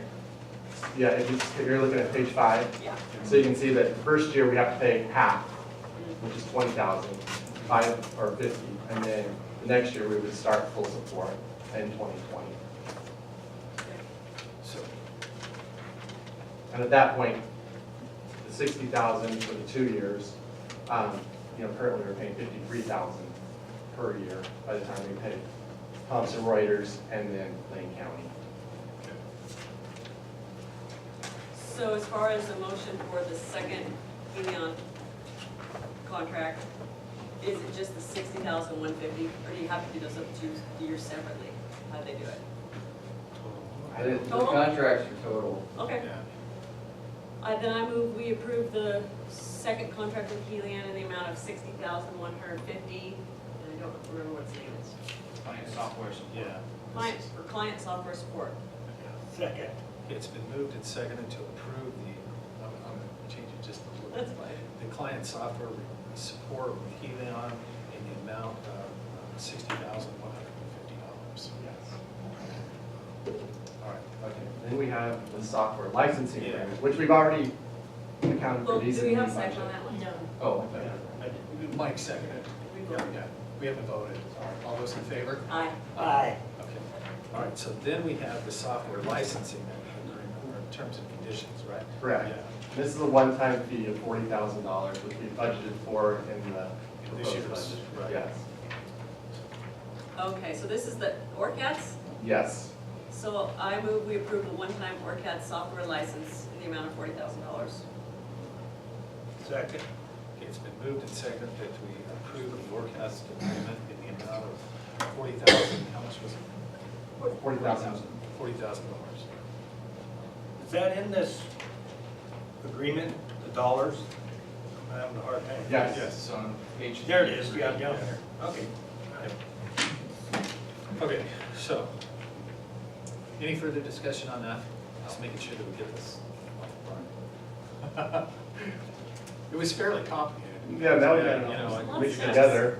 Yeah, okay, any further discussion? There being none, all those in favor? Aye. Opposed? Okay. I think that covered all three of the contracts that we have. We did, so we're Yeah. done with Helion. Yeah, done with heating.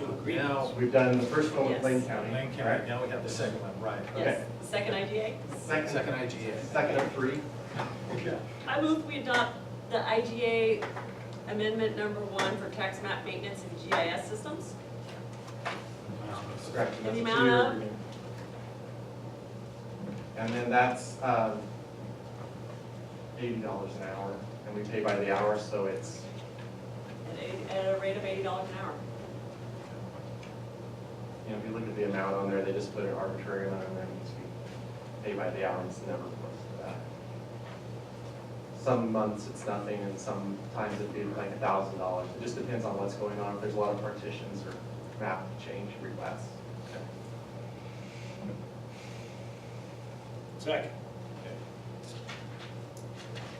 Okay, so this is the development and support, right? I'm trying to remember, to figure out which. This is the IGA. tax map Okay, maintenance. this is the, okay.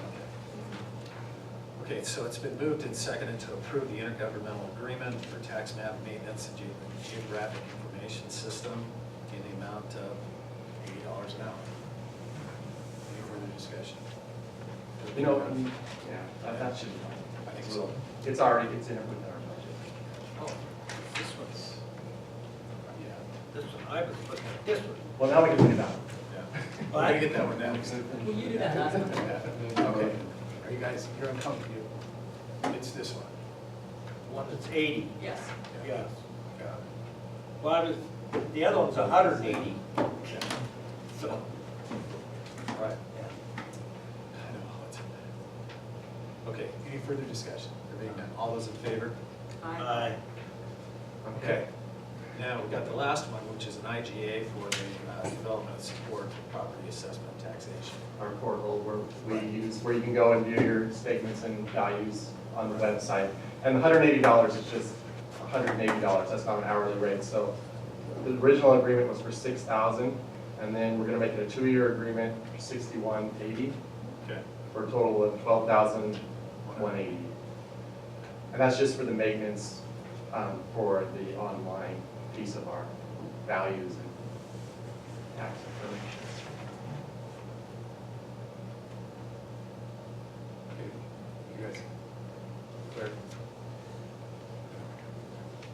I move we approve the intergovernmental agreement with Lane County for the development support of property assessment and taxation search web application, an amount of $12,180.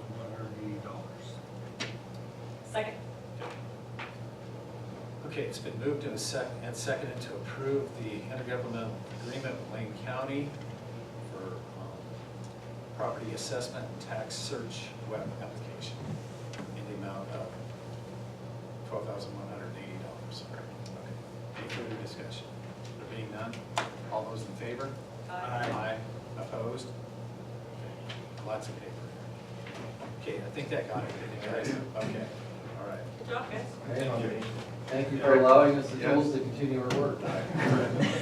So, and I think maybe we may have to recess and go downstairs for a, maybe that separate circuit court meeting, so,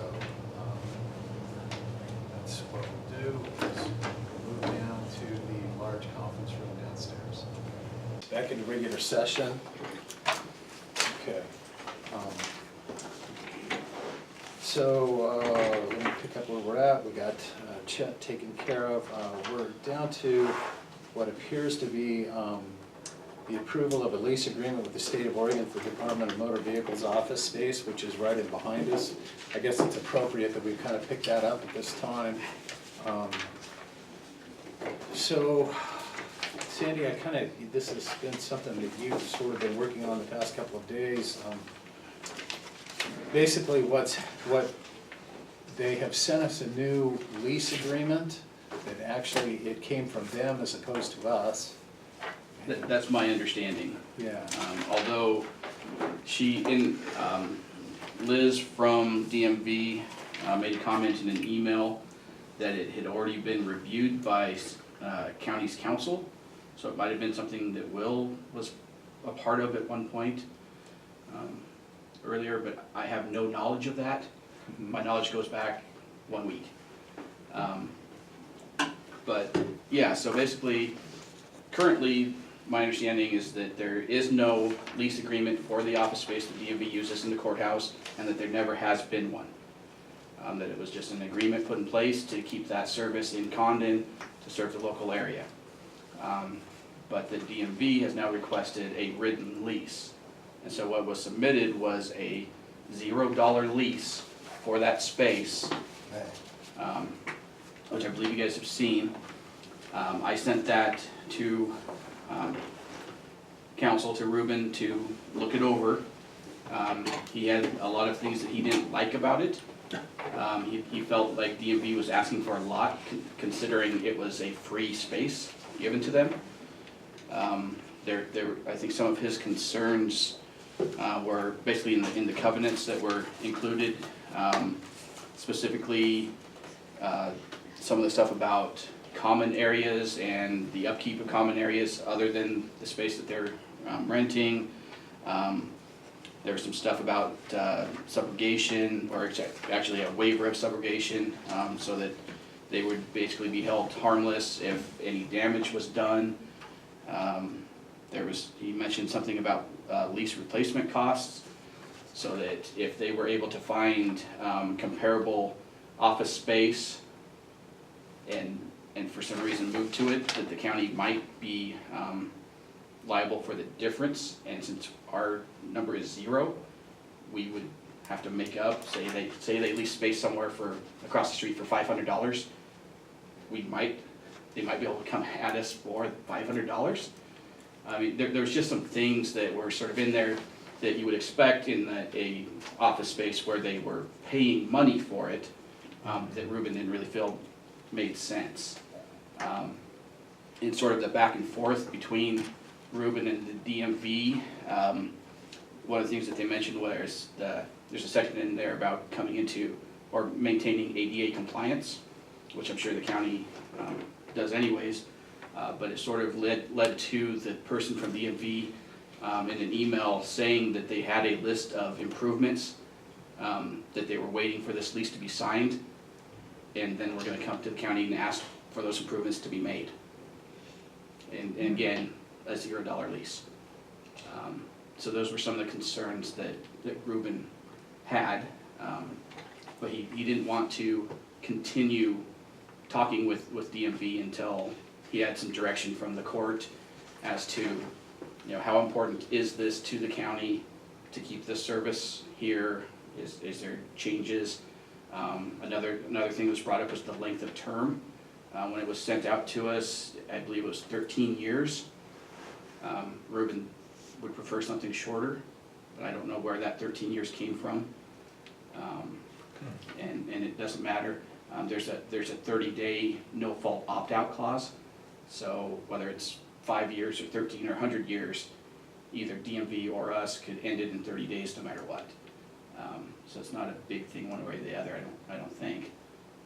But there just were some concerns, and so Reuben really wanted some, and I did too, some direction from you guys as to what your thoughts are on this. 263.9 approximately square feet. Yeah. Yeah, if you're gonna approximate, why not round up that? Yeah. That might be an indication of the troubles we got to deal with. Yeah. Good point. And in emails, I'm trying to remember what Liz's last name is. She is Liz Beatty. Yeah. From the DMV, has said that basically DMV would be just as happy not to be sending somebody here once a month. Actually, she's with the Department of Administrative Services, actually, Right, yeah. she's the And so. Katie Koba, Katie Yeah. Koba, who yeah. wants to make government more efficient. Right, she's the leasing and property agent Correct, for the state. DAS. Well, there's been times when I've seen a lot of people sitting in here waiting to go in there. Absolutely, you know, and it's,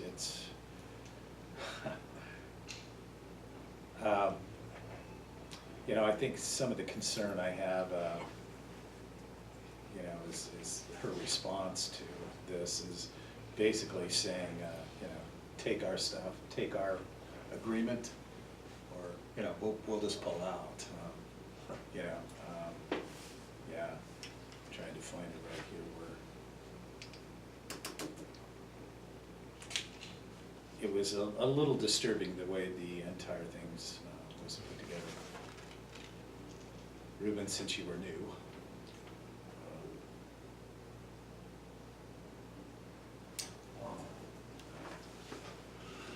Did we all get that email?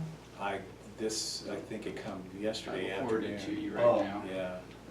Because I was thinking I saw Yeah. something. I think that. So did he, the red marks on this? So the red line version is Reuben's changes that he would like. Right. And Which we I- can't that's see. what I what you was- can't see, you have it up on your, Uh-huh. okay. That's what I was wondering, if he had actually just put his concerns on here, or if he actually made revisions. Oh, yeah, usually there should be a little mark on the side that you can just,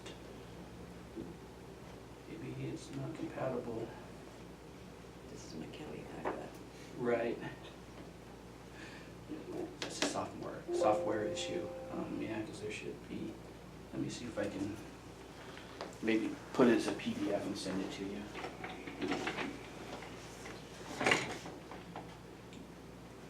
Can you add me to that too? Yes, I will. Yeah, here's where it says, our staff member is only there from 9:30 to 3:30, one day a month on the first Thursday of the month. Once you take out for lunch, the staff is available for only 5 hours. DMV does not need to be in Condon and are very willing to not make the trip any longer.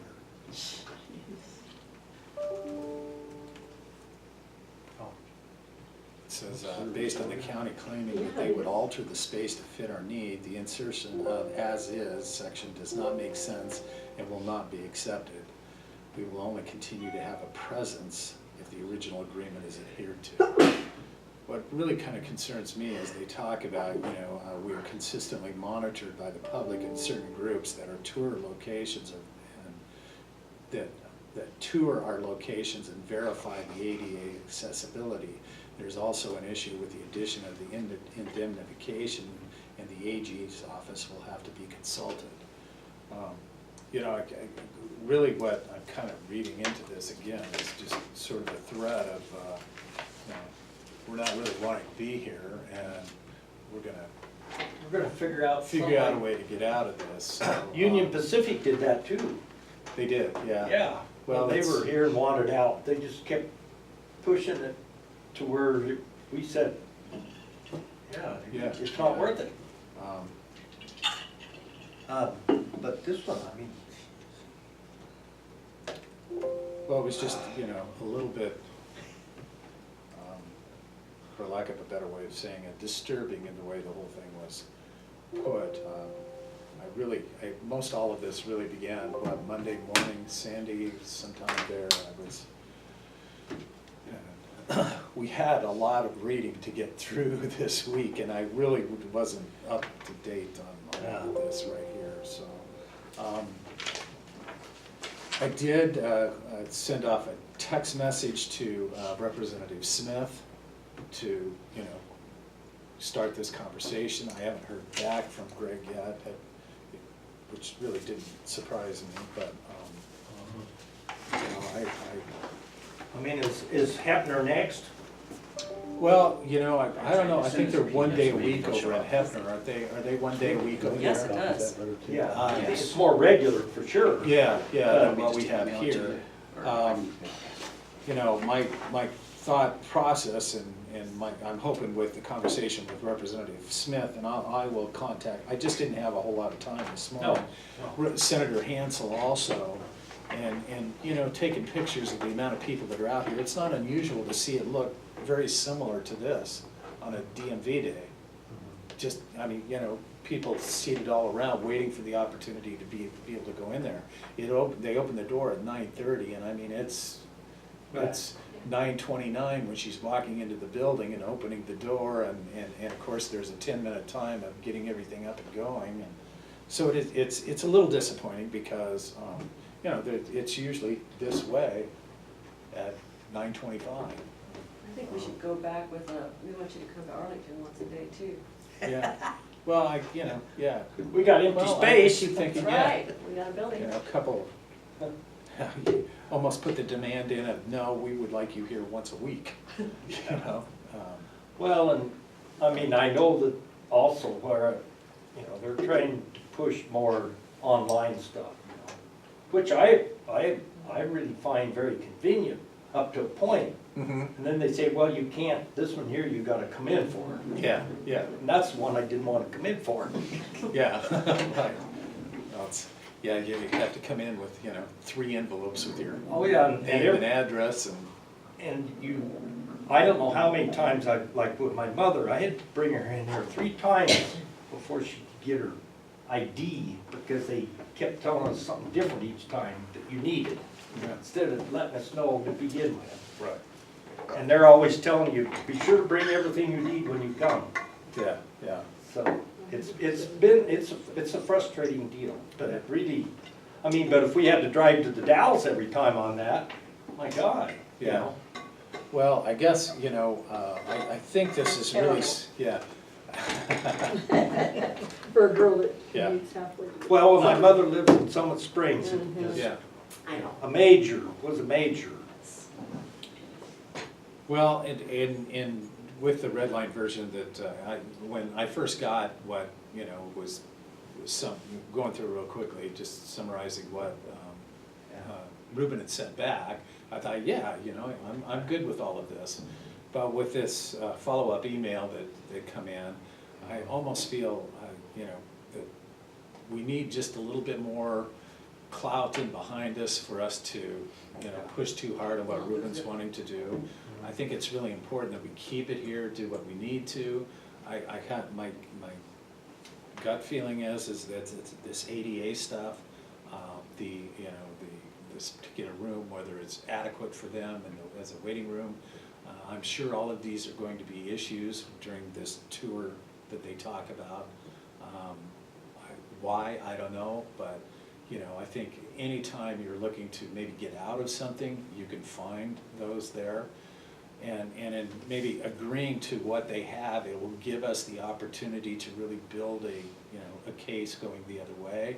The importance of it here, how well it's used, how all of these things can be.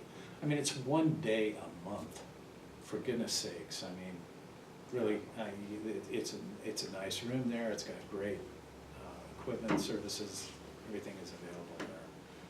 But I don't think we have time to do anything other than kind of, for lack of a better way of saying it, accept what they have. What's the time frame? Because, I mean, we haven't had a lease in the past. Yeah, So they originally were hoping for June 1st, but I told her that probably wasn't likely, that July 1st might be the earliest.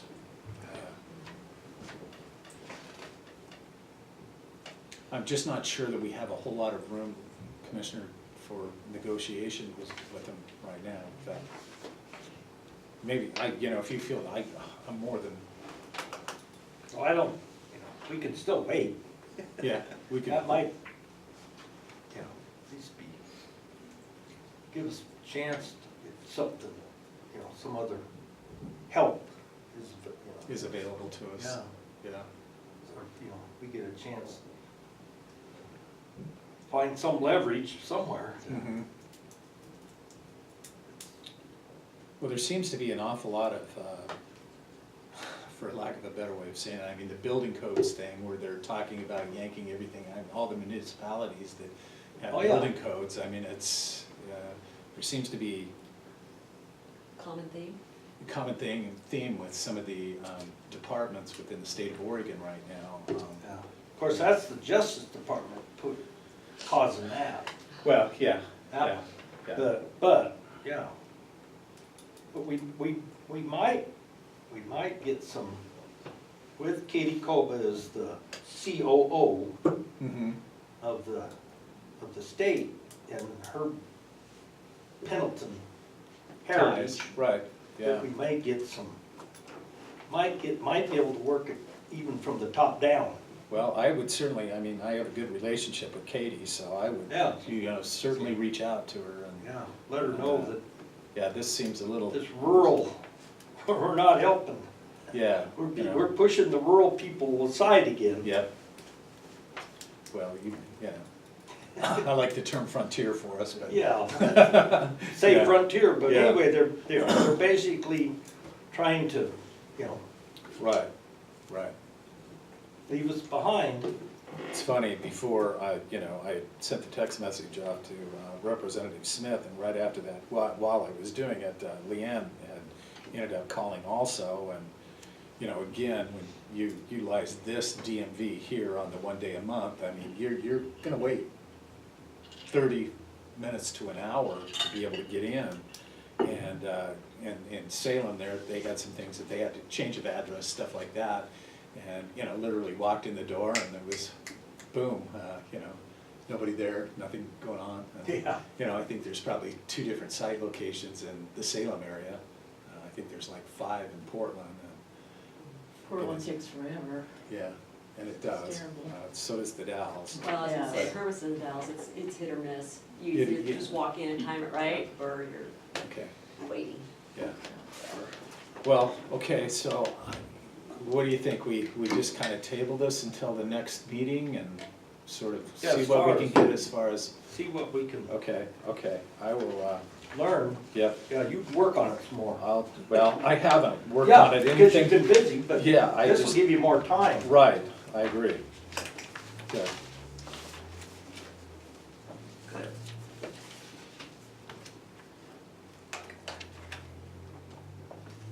Sorry. I don't know what. Okay. That's kinda, all right, we kinda talked about the Gronquist building, I didn't check it off, but I think we did, didn't we? Yeah, Yeah. okay. There is one more thing here, and it's more of it's sort of a correspondence communication, but also maybe we'll definitely have it on our next agenda, but, when they did the 100-year flood for the industrial park, that, apparently they didn't finish it by running through all the, what do I wanna call it, the They must have- computer. They messed up.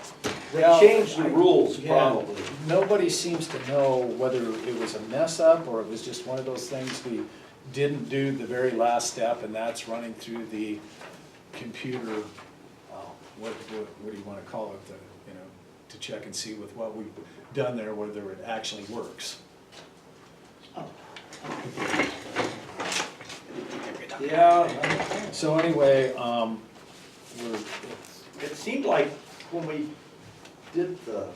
dug the hole, I thought we kinda went back over this stuff. I mean, we put off putting in that, digging out that area for quite a while, and then we decided, we ought to get it done. Mhm. So it'd be interesting.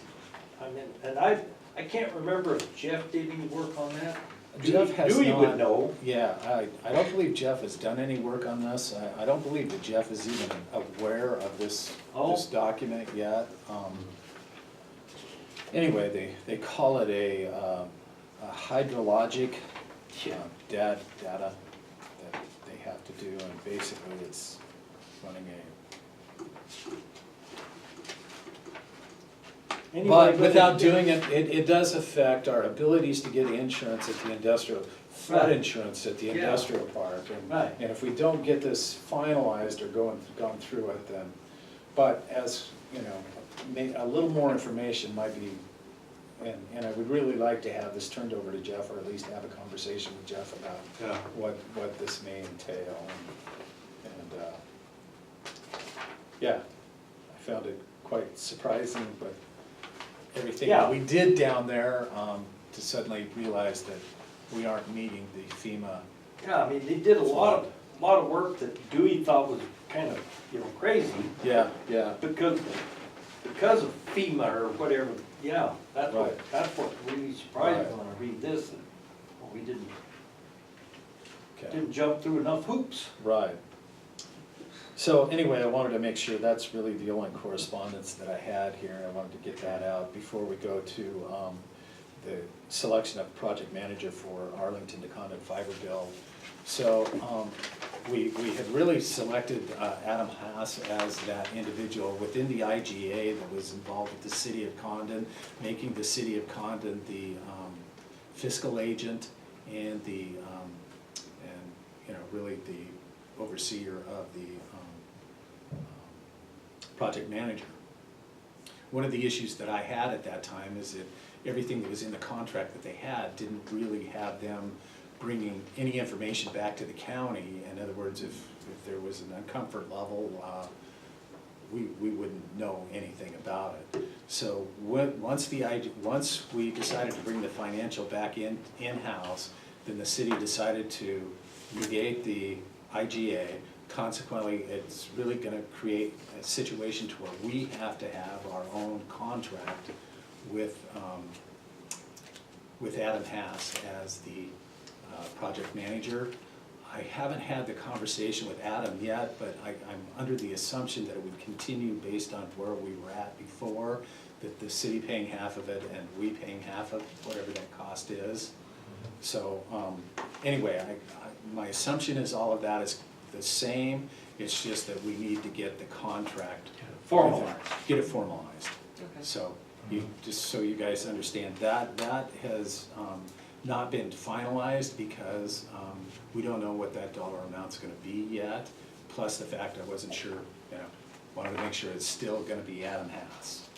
So we're in agreement, it's Adam Haas. The next county court meeting, we should have the contract with the dollar amounts and everything in it, so. Sounds good.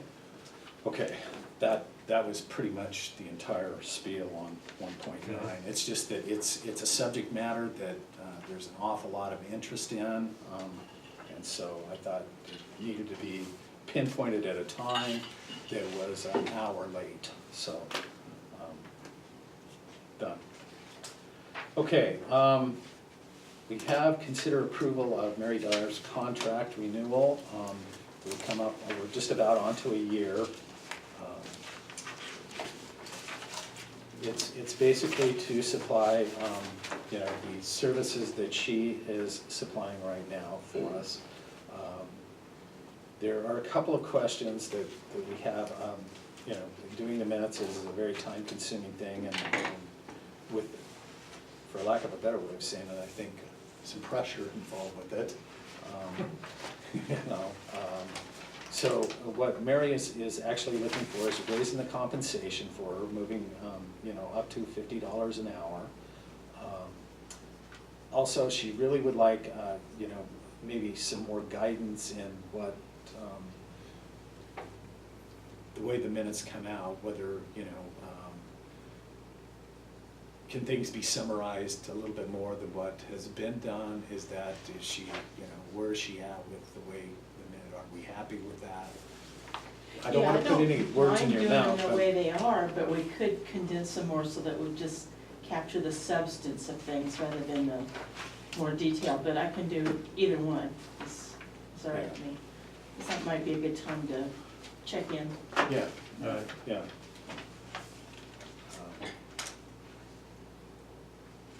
So one issue that I haven't been able to get clarification on yet, again, when I got back in last night, it was, Ruben was already gone, but whether this, with moving it up to $50 an hour, will run it over the $10,000. And that is not, that was in the last agreement, was the cap. Yeah, it was the cap of the $10,000, of which, you know, up, when it goes up to this, it's Gonna go over. it will go over.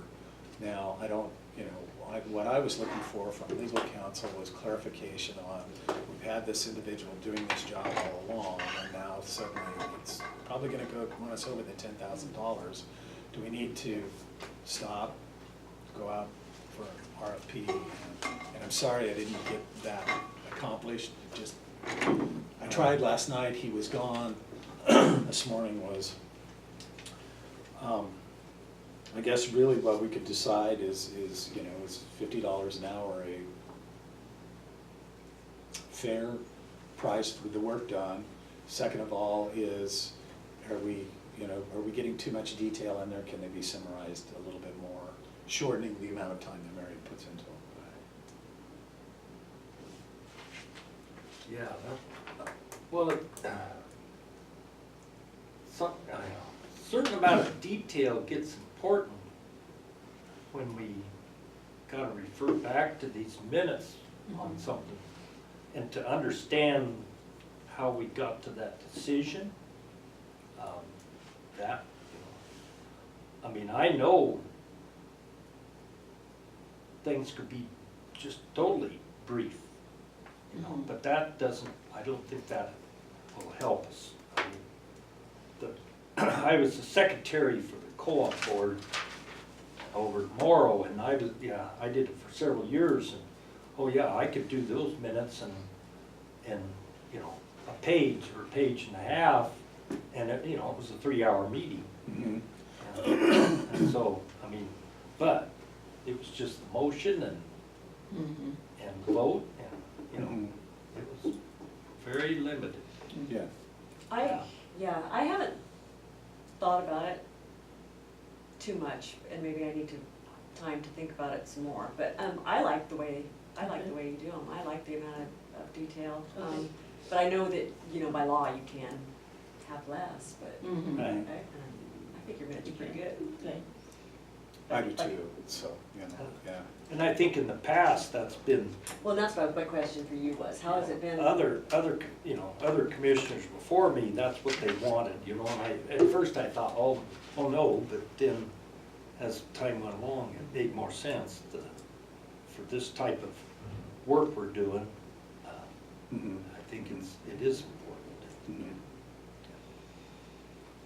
Because, you know, we go back to look at something 5 years, you know, back, and we're trying to understand something that was done, and without the little detail, you start guessing.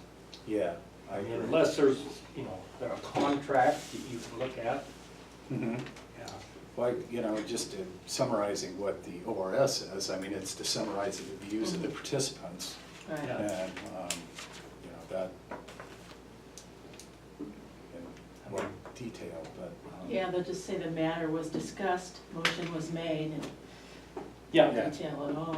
Yeah, but I've, you know, been really happy with the minutes and the way that they've been coming to us and, you know, the amount of information that is there, it's given me, you know, I Right. mean, good opportunity of going back and. And it is more summarized than what some Some of- previous Yes, recorders did. But if you do too much more, it almost becomes a transcript, and I don't know if you want a transcript, I mean, No. that's an Right. option too, Oh, I no, guess. that'd be a lot more. Yes, it would. well. We don't need that. Yeah, we also, I mean, we also have the audio and now the video recording of these that.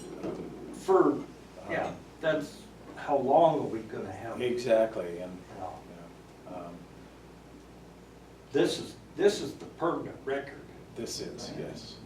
Is there any other changes to this other than the rate and the not mentioning anything about the $10,000 cap? Probably should add something about executive sessions, so we don't have to go through that again every Right, time. God is The not. challenge clause. Yeah, Yeah, yeah. Well, and, you know, and Leanne did some of that part previously. Well, I was wondering when we started discussing it today, if it was something that, you know, maybe Sandy could do the minutes for that, if that was Right. an issue, but. Yeah, Yeah, Leanne did certain ones. that's what I was She thinking. did. Yeah. well, what is the wish? I mean, you know, are we, Well, do we need to find out from Ruben first? well, you know, I guess if we just tell her that we're only gonna pay $30 an hour, then we're probably not gonna go over that No. $10,000 limit. But if we're gonna, you know, How close are we? Give it- How close do we? You know, I was gonna sit down and try to figure that out this morning. I'm not sure, but I'm pretty sure we'll put it over, you know, unless you abbreviate quite a bit.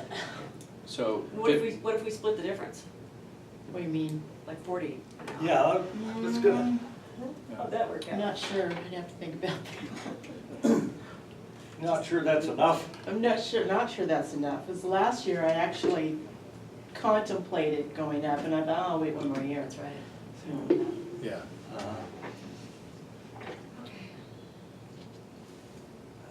But I mean, you know, it sort of gives me what my next step would be. Yeah. I'd be interested to check with Ruben and see if we did, Okay. if we did want to go with 50 an hour, would we have to go through that process, or can Okay. we just? Oh, yeah. so $50 an hour to stay under 10,000, that'd be 200 hours a year. Yeah, I think we would go over. I think it's just what, would we have to do an RFP, or can we, is there some way we can just continue with Mary? You know.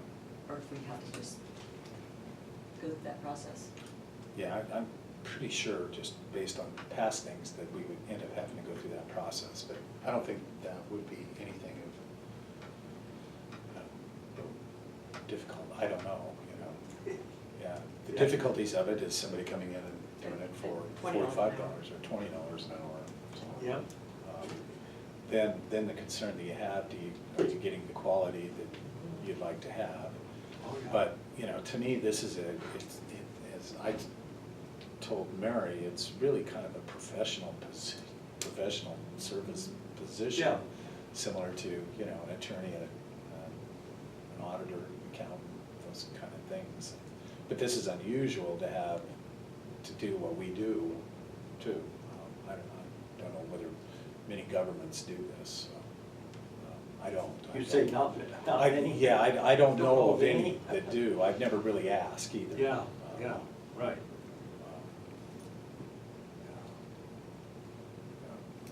But it kind of prevents a position like Leanne's or Sandy's from having to be divided into two Yeah, positions. Yeah, it does. Although, yeah, there's still discussion on that, you know, as far as the amount of What? I'm sorry. No. Well, Leanne had handled a lot of the human resources, risk management end of things, and it was getting to be where it was tying up a lot of her time, so, anyway. Could you come back with the, how many hours? And- Yeah, Actually, I think we probably have that, Leslie. Each and every one of the invoices that we receive from Mary has her hours. it and- does, right. So we have that upstairs, just, yeah.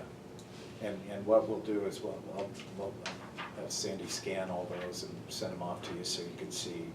Which also includes planning commission, and Right. so obviously haven't talked to, Oh, see, that's, Michelle I about forgot that. about that. Why But don't we it's just- still why don't we a just lot. dump, why don't we just dump planning commission? it still might be over, I'm not sure. Could, Yeah, I'm on the Get planning there, commission. buddy. Yeah. They're all- Yeah, I guess that Just would trying to find a be good solution. to have the whole picture here. I mean, Yeah, it I don't would, and need, I I don't need to see all the individual No, I don't receipts, either. but the, Yeah. just the Well, I think we can, total put it things into up. right. Maybe we can get it into a spreadsheet or something like that that would, break it down. So you wouldn't have to look at every invoice, but. Split it, so we see the split between us and planning commission, because I totally forgot about it. I did too. I mean, it's not huge, really. It's Yeah, I think you did about. every other month or Yeah, something. It's only a few times a year. Yeah. I think you did it Oh. like 5 times, I think, last year. Probably. Yeah. oh, Did you do like the budget committee as well?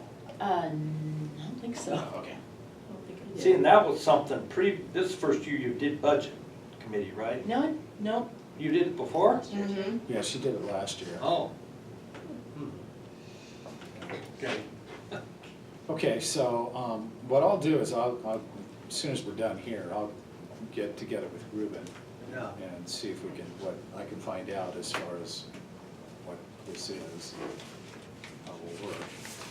And hopefully, maybe there's a phone message in there from Greg Smith. Getting that started.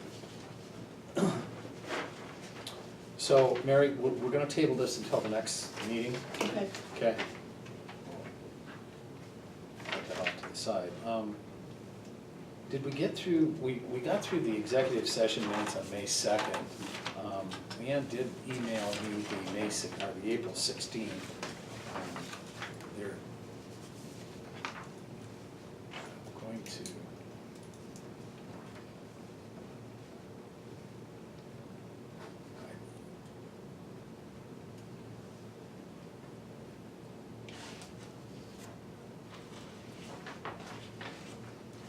I don't have them here, so.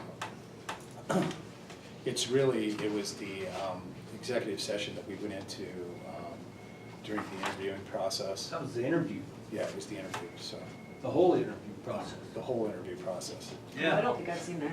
Yeah, I actually hadn't seen him either, so, you Okay. know, yeah, Leanne did do that one. yeah. I'm pretty sure. Right. She did that one.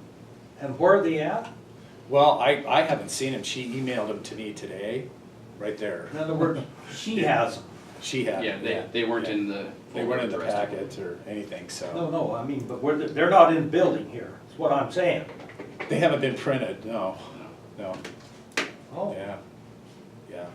If they- Again, this was, How would I have seen them then? You wouldn't. I don't think Right. you've seen him because I hadn't seen him. I read something, maybe it's a different set, yeah, okay. You know, I could go in and print them real quickly. Oh, I know, but Yeah.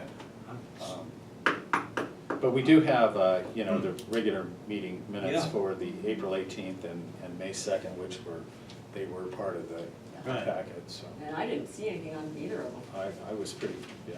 I had something. Did you? Okay, did you? Let's see, April 18th, Yep. Yeah. okay. Meeting adjourned at 11:30 PM. Oops. What did I hear? Seemed like it. Huh? Yeah.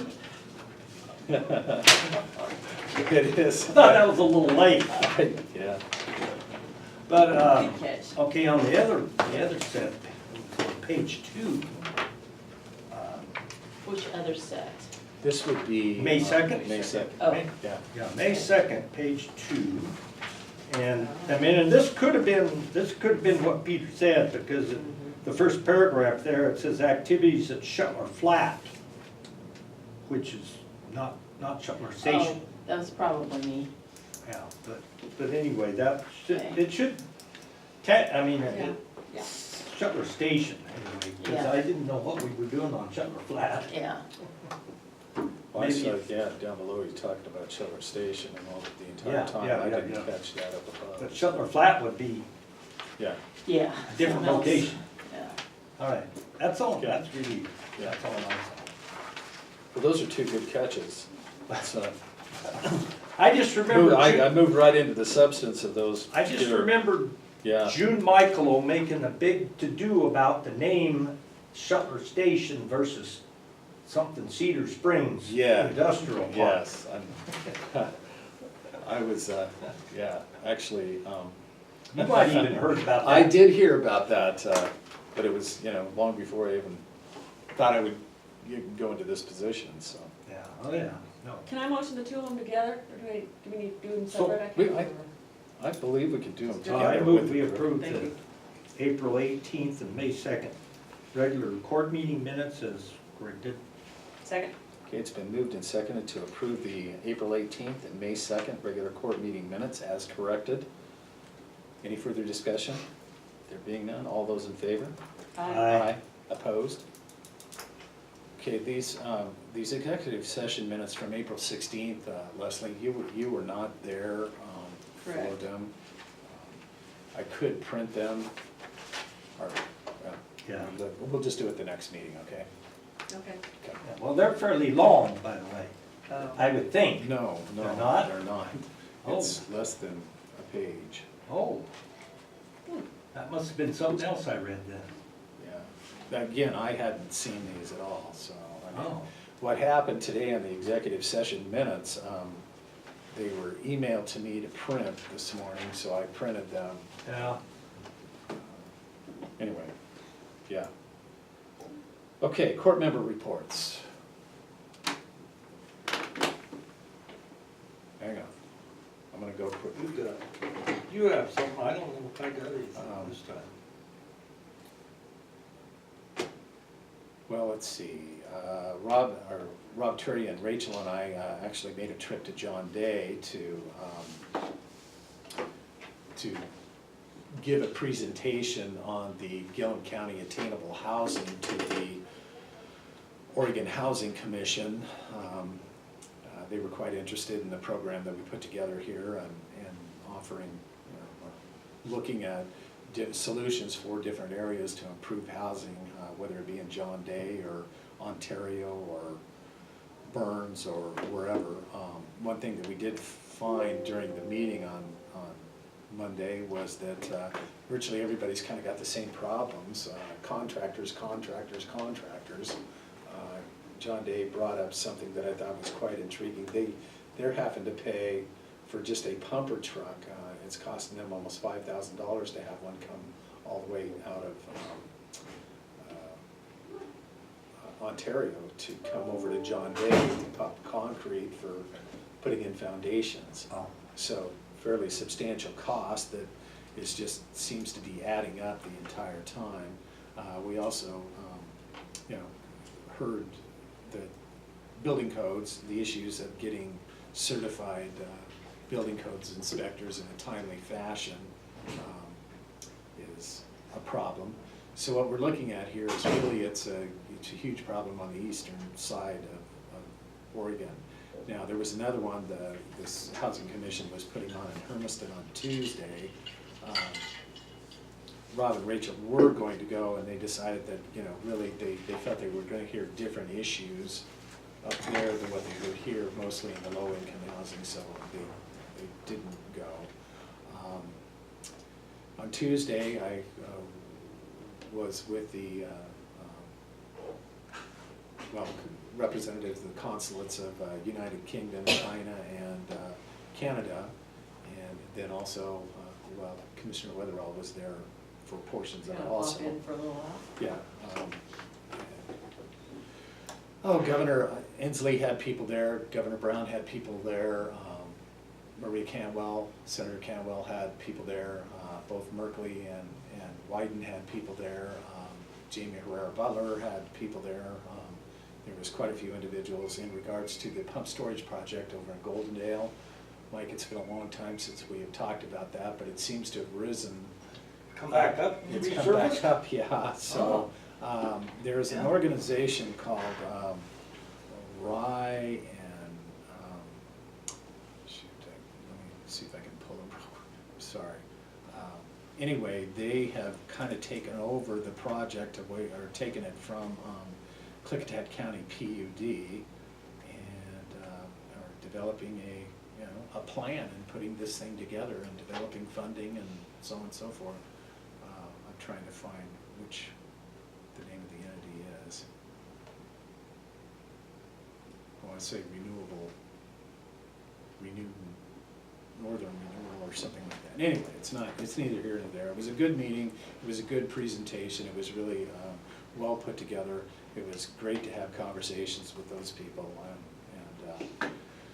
Anyway, I'm not sure what the benefits of it in Gilliam County would be. The fact that it balances when the wind's not blowing, this pump storage would balance that. It could create, opportunities here, but also, it could create opportunities in other areas of the country, specifically Wyoming and Texas, will operate too. So that's, I guess in a nutshell, kind of where, there was the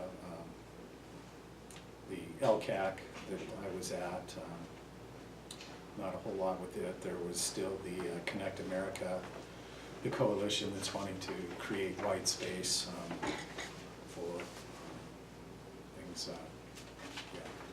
And then Budget Committee, we did have a Korea meeting on Friday, which really was talking an awful lot about the pump storage project, so. And that's pretty much it.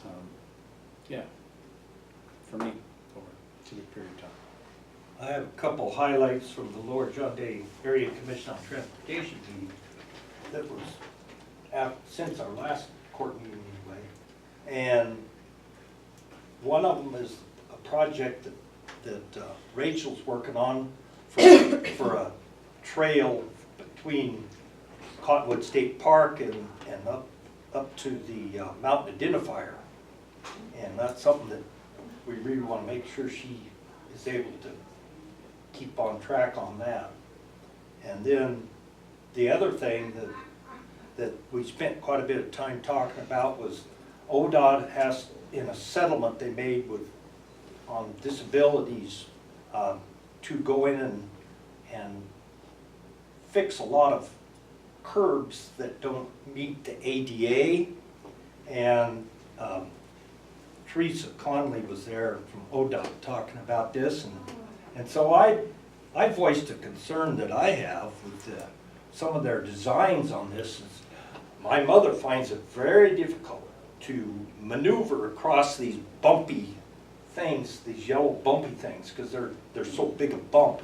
And and it's for people that are hard of seeing, and those are really important. But there's more than one design, so I think but the ODOT has this plan now for out so many years to go in and fix all these crosswalk approaches, and a lot of them that are out there right now don't comply when they go through all the different points that it takes to, the angle, might be just wrong here for this one. It's all kinds of things that come up. So, and there was a fellow there in a powered wheelchair that's spoke in favor of this thing. So, anyway, it's I think it's something we gotta, it's not as easy as it looks, but it's going to be a lot of money. Yeah. Over time. So, yeah.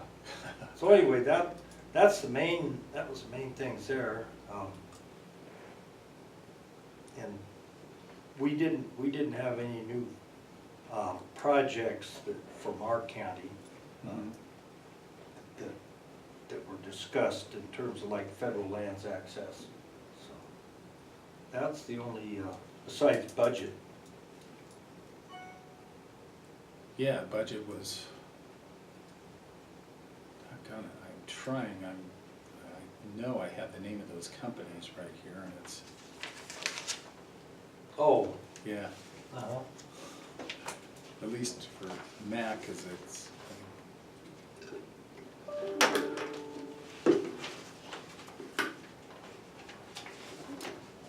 I'm getting emails. Oh, are you? That's what Okay. all that Make all noise that is. noise? That's- the name of the two entities that have taken it over is a company called National Grid, and then another company called Rye Development.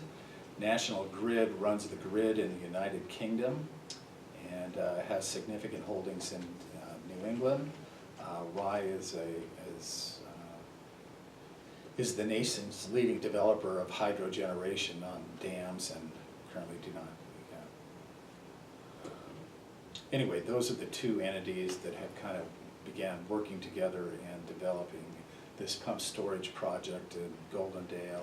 And also, they've been working on a project called Swan Lake in southern Oregon. Sorry, I didn't have that information before, but, yeah. So, when looking at some of the information that National Grid had and give to us, they go up into Canada, and that's why the Canadian consulate was there. Some time ago, China had already expressed interest in it. I think that was Right. the last time that you and I even talked about it. I think that Yeah. might have been before Leslie got on. And it's unfortunate that So, our Bonneville Power Administration is such a bureaucracy that they should be the fit for this kind of a thing. I mean, they're the ones that are operating the power grid and, yeah, yeah, and all these hydroelectric projects. right. So, Right. but there are also lots of trouble Yeah, yeah. too. So, does anybody have anything? I'm sorry that I spent so much time looking to, Oh, that's all it right. was really bothering me that I didn't have that right there in front of me, as if it was a real big deal based on what I said, but. I got a couple things. Sure. Well, I had the chance to pop in on that meeting that Steve was mentioning, and I went to a public health meeting, and they're still, trying to get the budget finished, and, it seems like a lot of contract review is going on right now. They're reviewing this contract and that contract, and they seem like they're pretty standard ones that we've had in the past. But I wanted to bring up something, that maybe we can start thinking about, maybe working on with Sandy. I'm staring at him, but he wasn't paying attention to me. I'm listening. Okay, but he couldn't feel my stare. Okay. Maybe possibly a deadline for packet information. Mhm. It seems like it's something that, like, this weekend, for example, was hard for me. I worked on everything over the weekend, spent, a good portion of Sunday and a little bit of Saturday, and got all caught up, read everything for the packet, I was ready to go. And then Monday night, I had another meeting, and I just happened to check my email as I was getting ready to go to bed, and it was like, oh, here's, 4 more emails with more information. And then sometimes we're getting information up until the morning of the meeting. And this week, it just really hurt me because I had family here last night, so it just wasn't a good time to be cramming up until the last minute. Yeah. But it's been going on for probably ever, I don't know. But it'd be nice if we Yes. could think about it and maybe pick, say, this is what we want our deadline to be, and this is the deadline we're gonna give to everybody in the courthouse, and say, don't bring me, this is the cutoff for when you want things on the agenda, or when you want support materials to be, to the commissioners, and after that, Right. you're gonna have to wait till 2 weeks from now, or, unless it's an extreme emergency, but right now, it's like the norm instead of the exception, so. Well, and there's, like today, how many people came in with stuff in their hands that you'd never seen before, and not even to hand out to you, but just to talk about and not give you the information. Mike and I talked about this the other day, about perhaps creating some sort of agenda item request form, that if you want to get on the county court's agenda, you fill out this little form, that says, you know, name, organization, what you want to talk about, a little brief description. Do you have any handouts? If so, this is the deadline to get them to us. And I am all for it.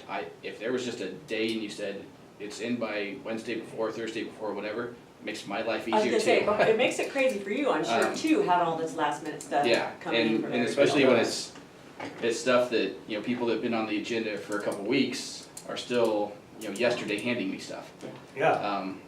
So I'm all for it. So one of the things that that's kind of led into this, I believe, is the fact that we went to everybody, said, okay, we have been scheduling you for your quarterly report or your semi-annual report. Do we need to continue doing that? And everybody this was in a staff meeting, this was also an all-staff meeting of, no, we can kind of keep track of that. Well, then suddenly people are not coming into us. Right. And then when they are, it's simply because they've suddenly got something that they have to get taken care of right away, of which, it's now, they find out on Wednesday that they need to have something taken care of the following Wednesday, and so they're gathering, putting all the information together. What I would like to see, Sandy, is we get everybody back onto a quarterly schedule. I think one that, we haven't heard a treasurer's report on our loans or any of those things in a couple of years. Some of the things that Gary had talked about today, other counties, they have these electeds and department heads and all of them come in so that we're not hit at the end of the year with something or right before budget time or whatever. We're hearing about it, in quarterly or semi-annual reports. So I guess what I want to do with Sandy is get it back to that point to where, okay, transportation, every 3 months you'll give us a report. Same thing with family services and the sheriff's department to come in and give us report on what they're going. So If you're the one setting it up too, it's nice, it'd be nice, cause you can spread them out, juggle them a little bit, where they're not, all of them on one day, Right. Next. Well, it was really difficult, like today on the Helion and the IGA and all of those things, we've been made aware of these kind of all along, so it made it a little bit easier, but, it all kind of come at I don't wanna say a last minute, but it was trying to figure out how to organize it, to put it together. That's something that I think we So should work toward. I think we can, I think I that's. think we can too, all we gotta do is pick a date And say, this is gonna be it, if we need all the documentation to us by, 3 o'clock on Thursday prior to the meeting, or you're gonna get pushed back to the next to meeting. the next meeting, regardless of how important it really is. But the people are getting it, they're just not always, they're not, working themselves into an organization.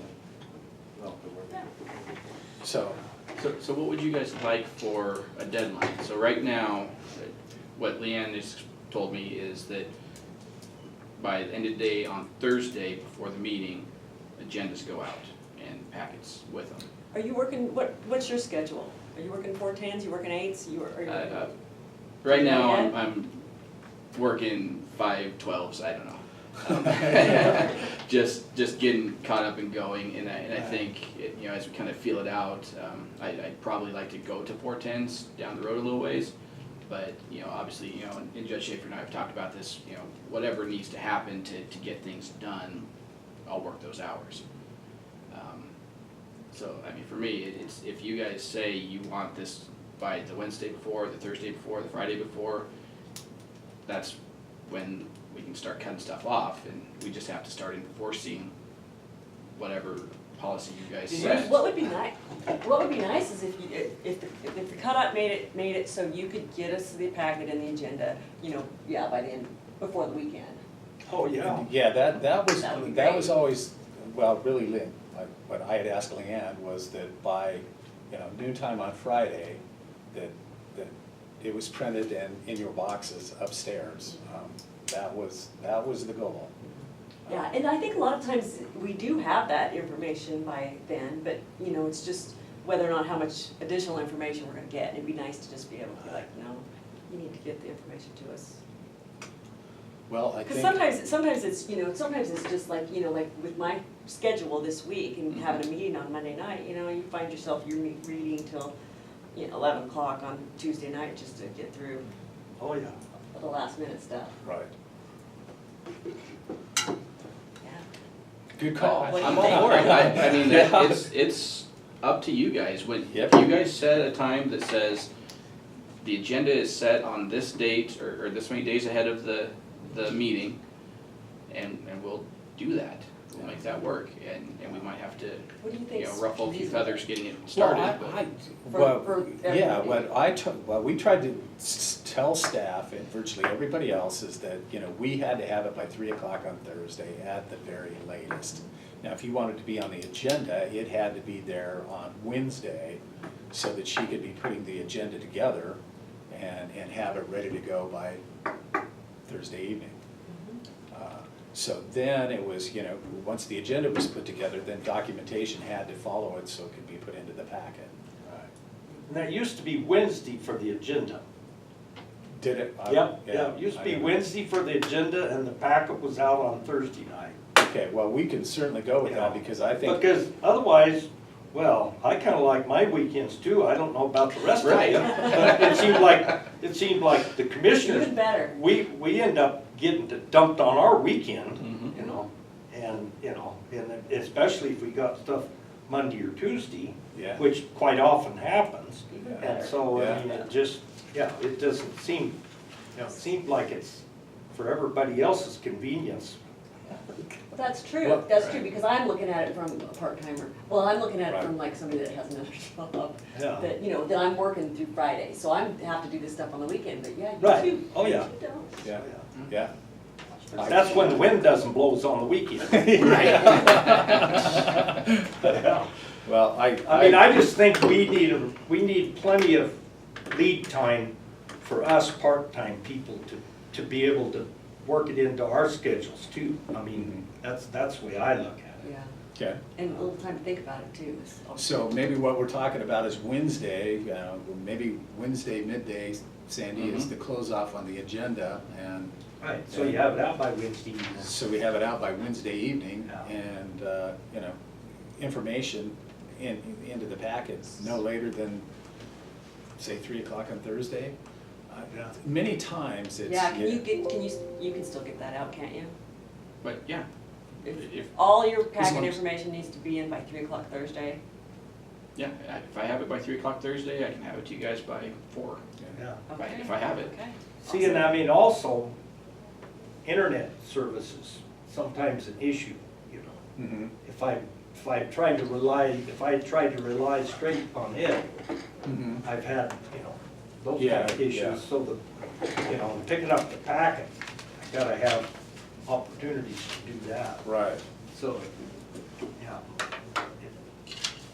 Well, about half, no, I'd say 3/4 of this packet I got at the same time you guys did today. Oh, yeah. See, Oh, this- yeah. Today's packet. The You stuff kept coming. Yeah. Coming in, coming in. Yeah. But I'm gonna be stepping back here,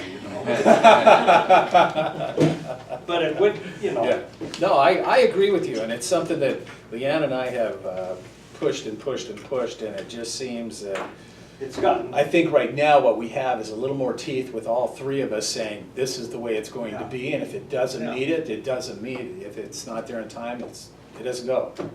yeah. I mean, I've done that a couple of times, and, And these Listen. staff reports People. in the packet, not yeah, just Later. handed out, or not even handing them out when they get up to talk to us. right, That- that's frustrating. It gives me more opportunity to think of questions too, for that, Yeah. Okay, anything further? I think we're good, let's adjourn. Okay.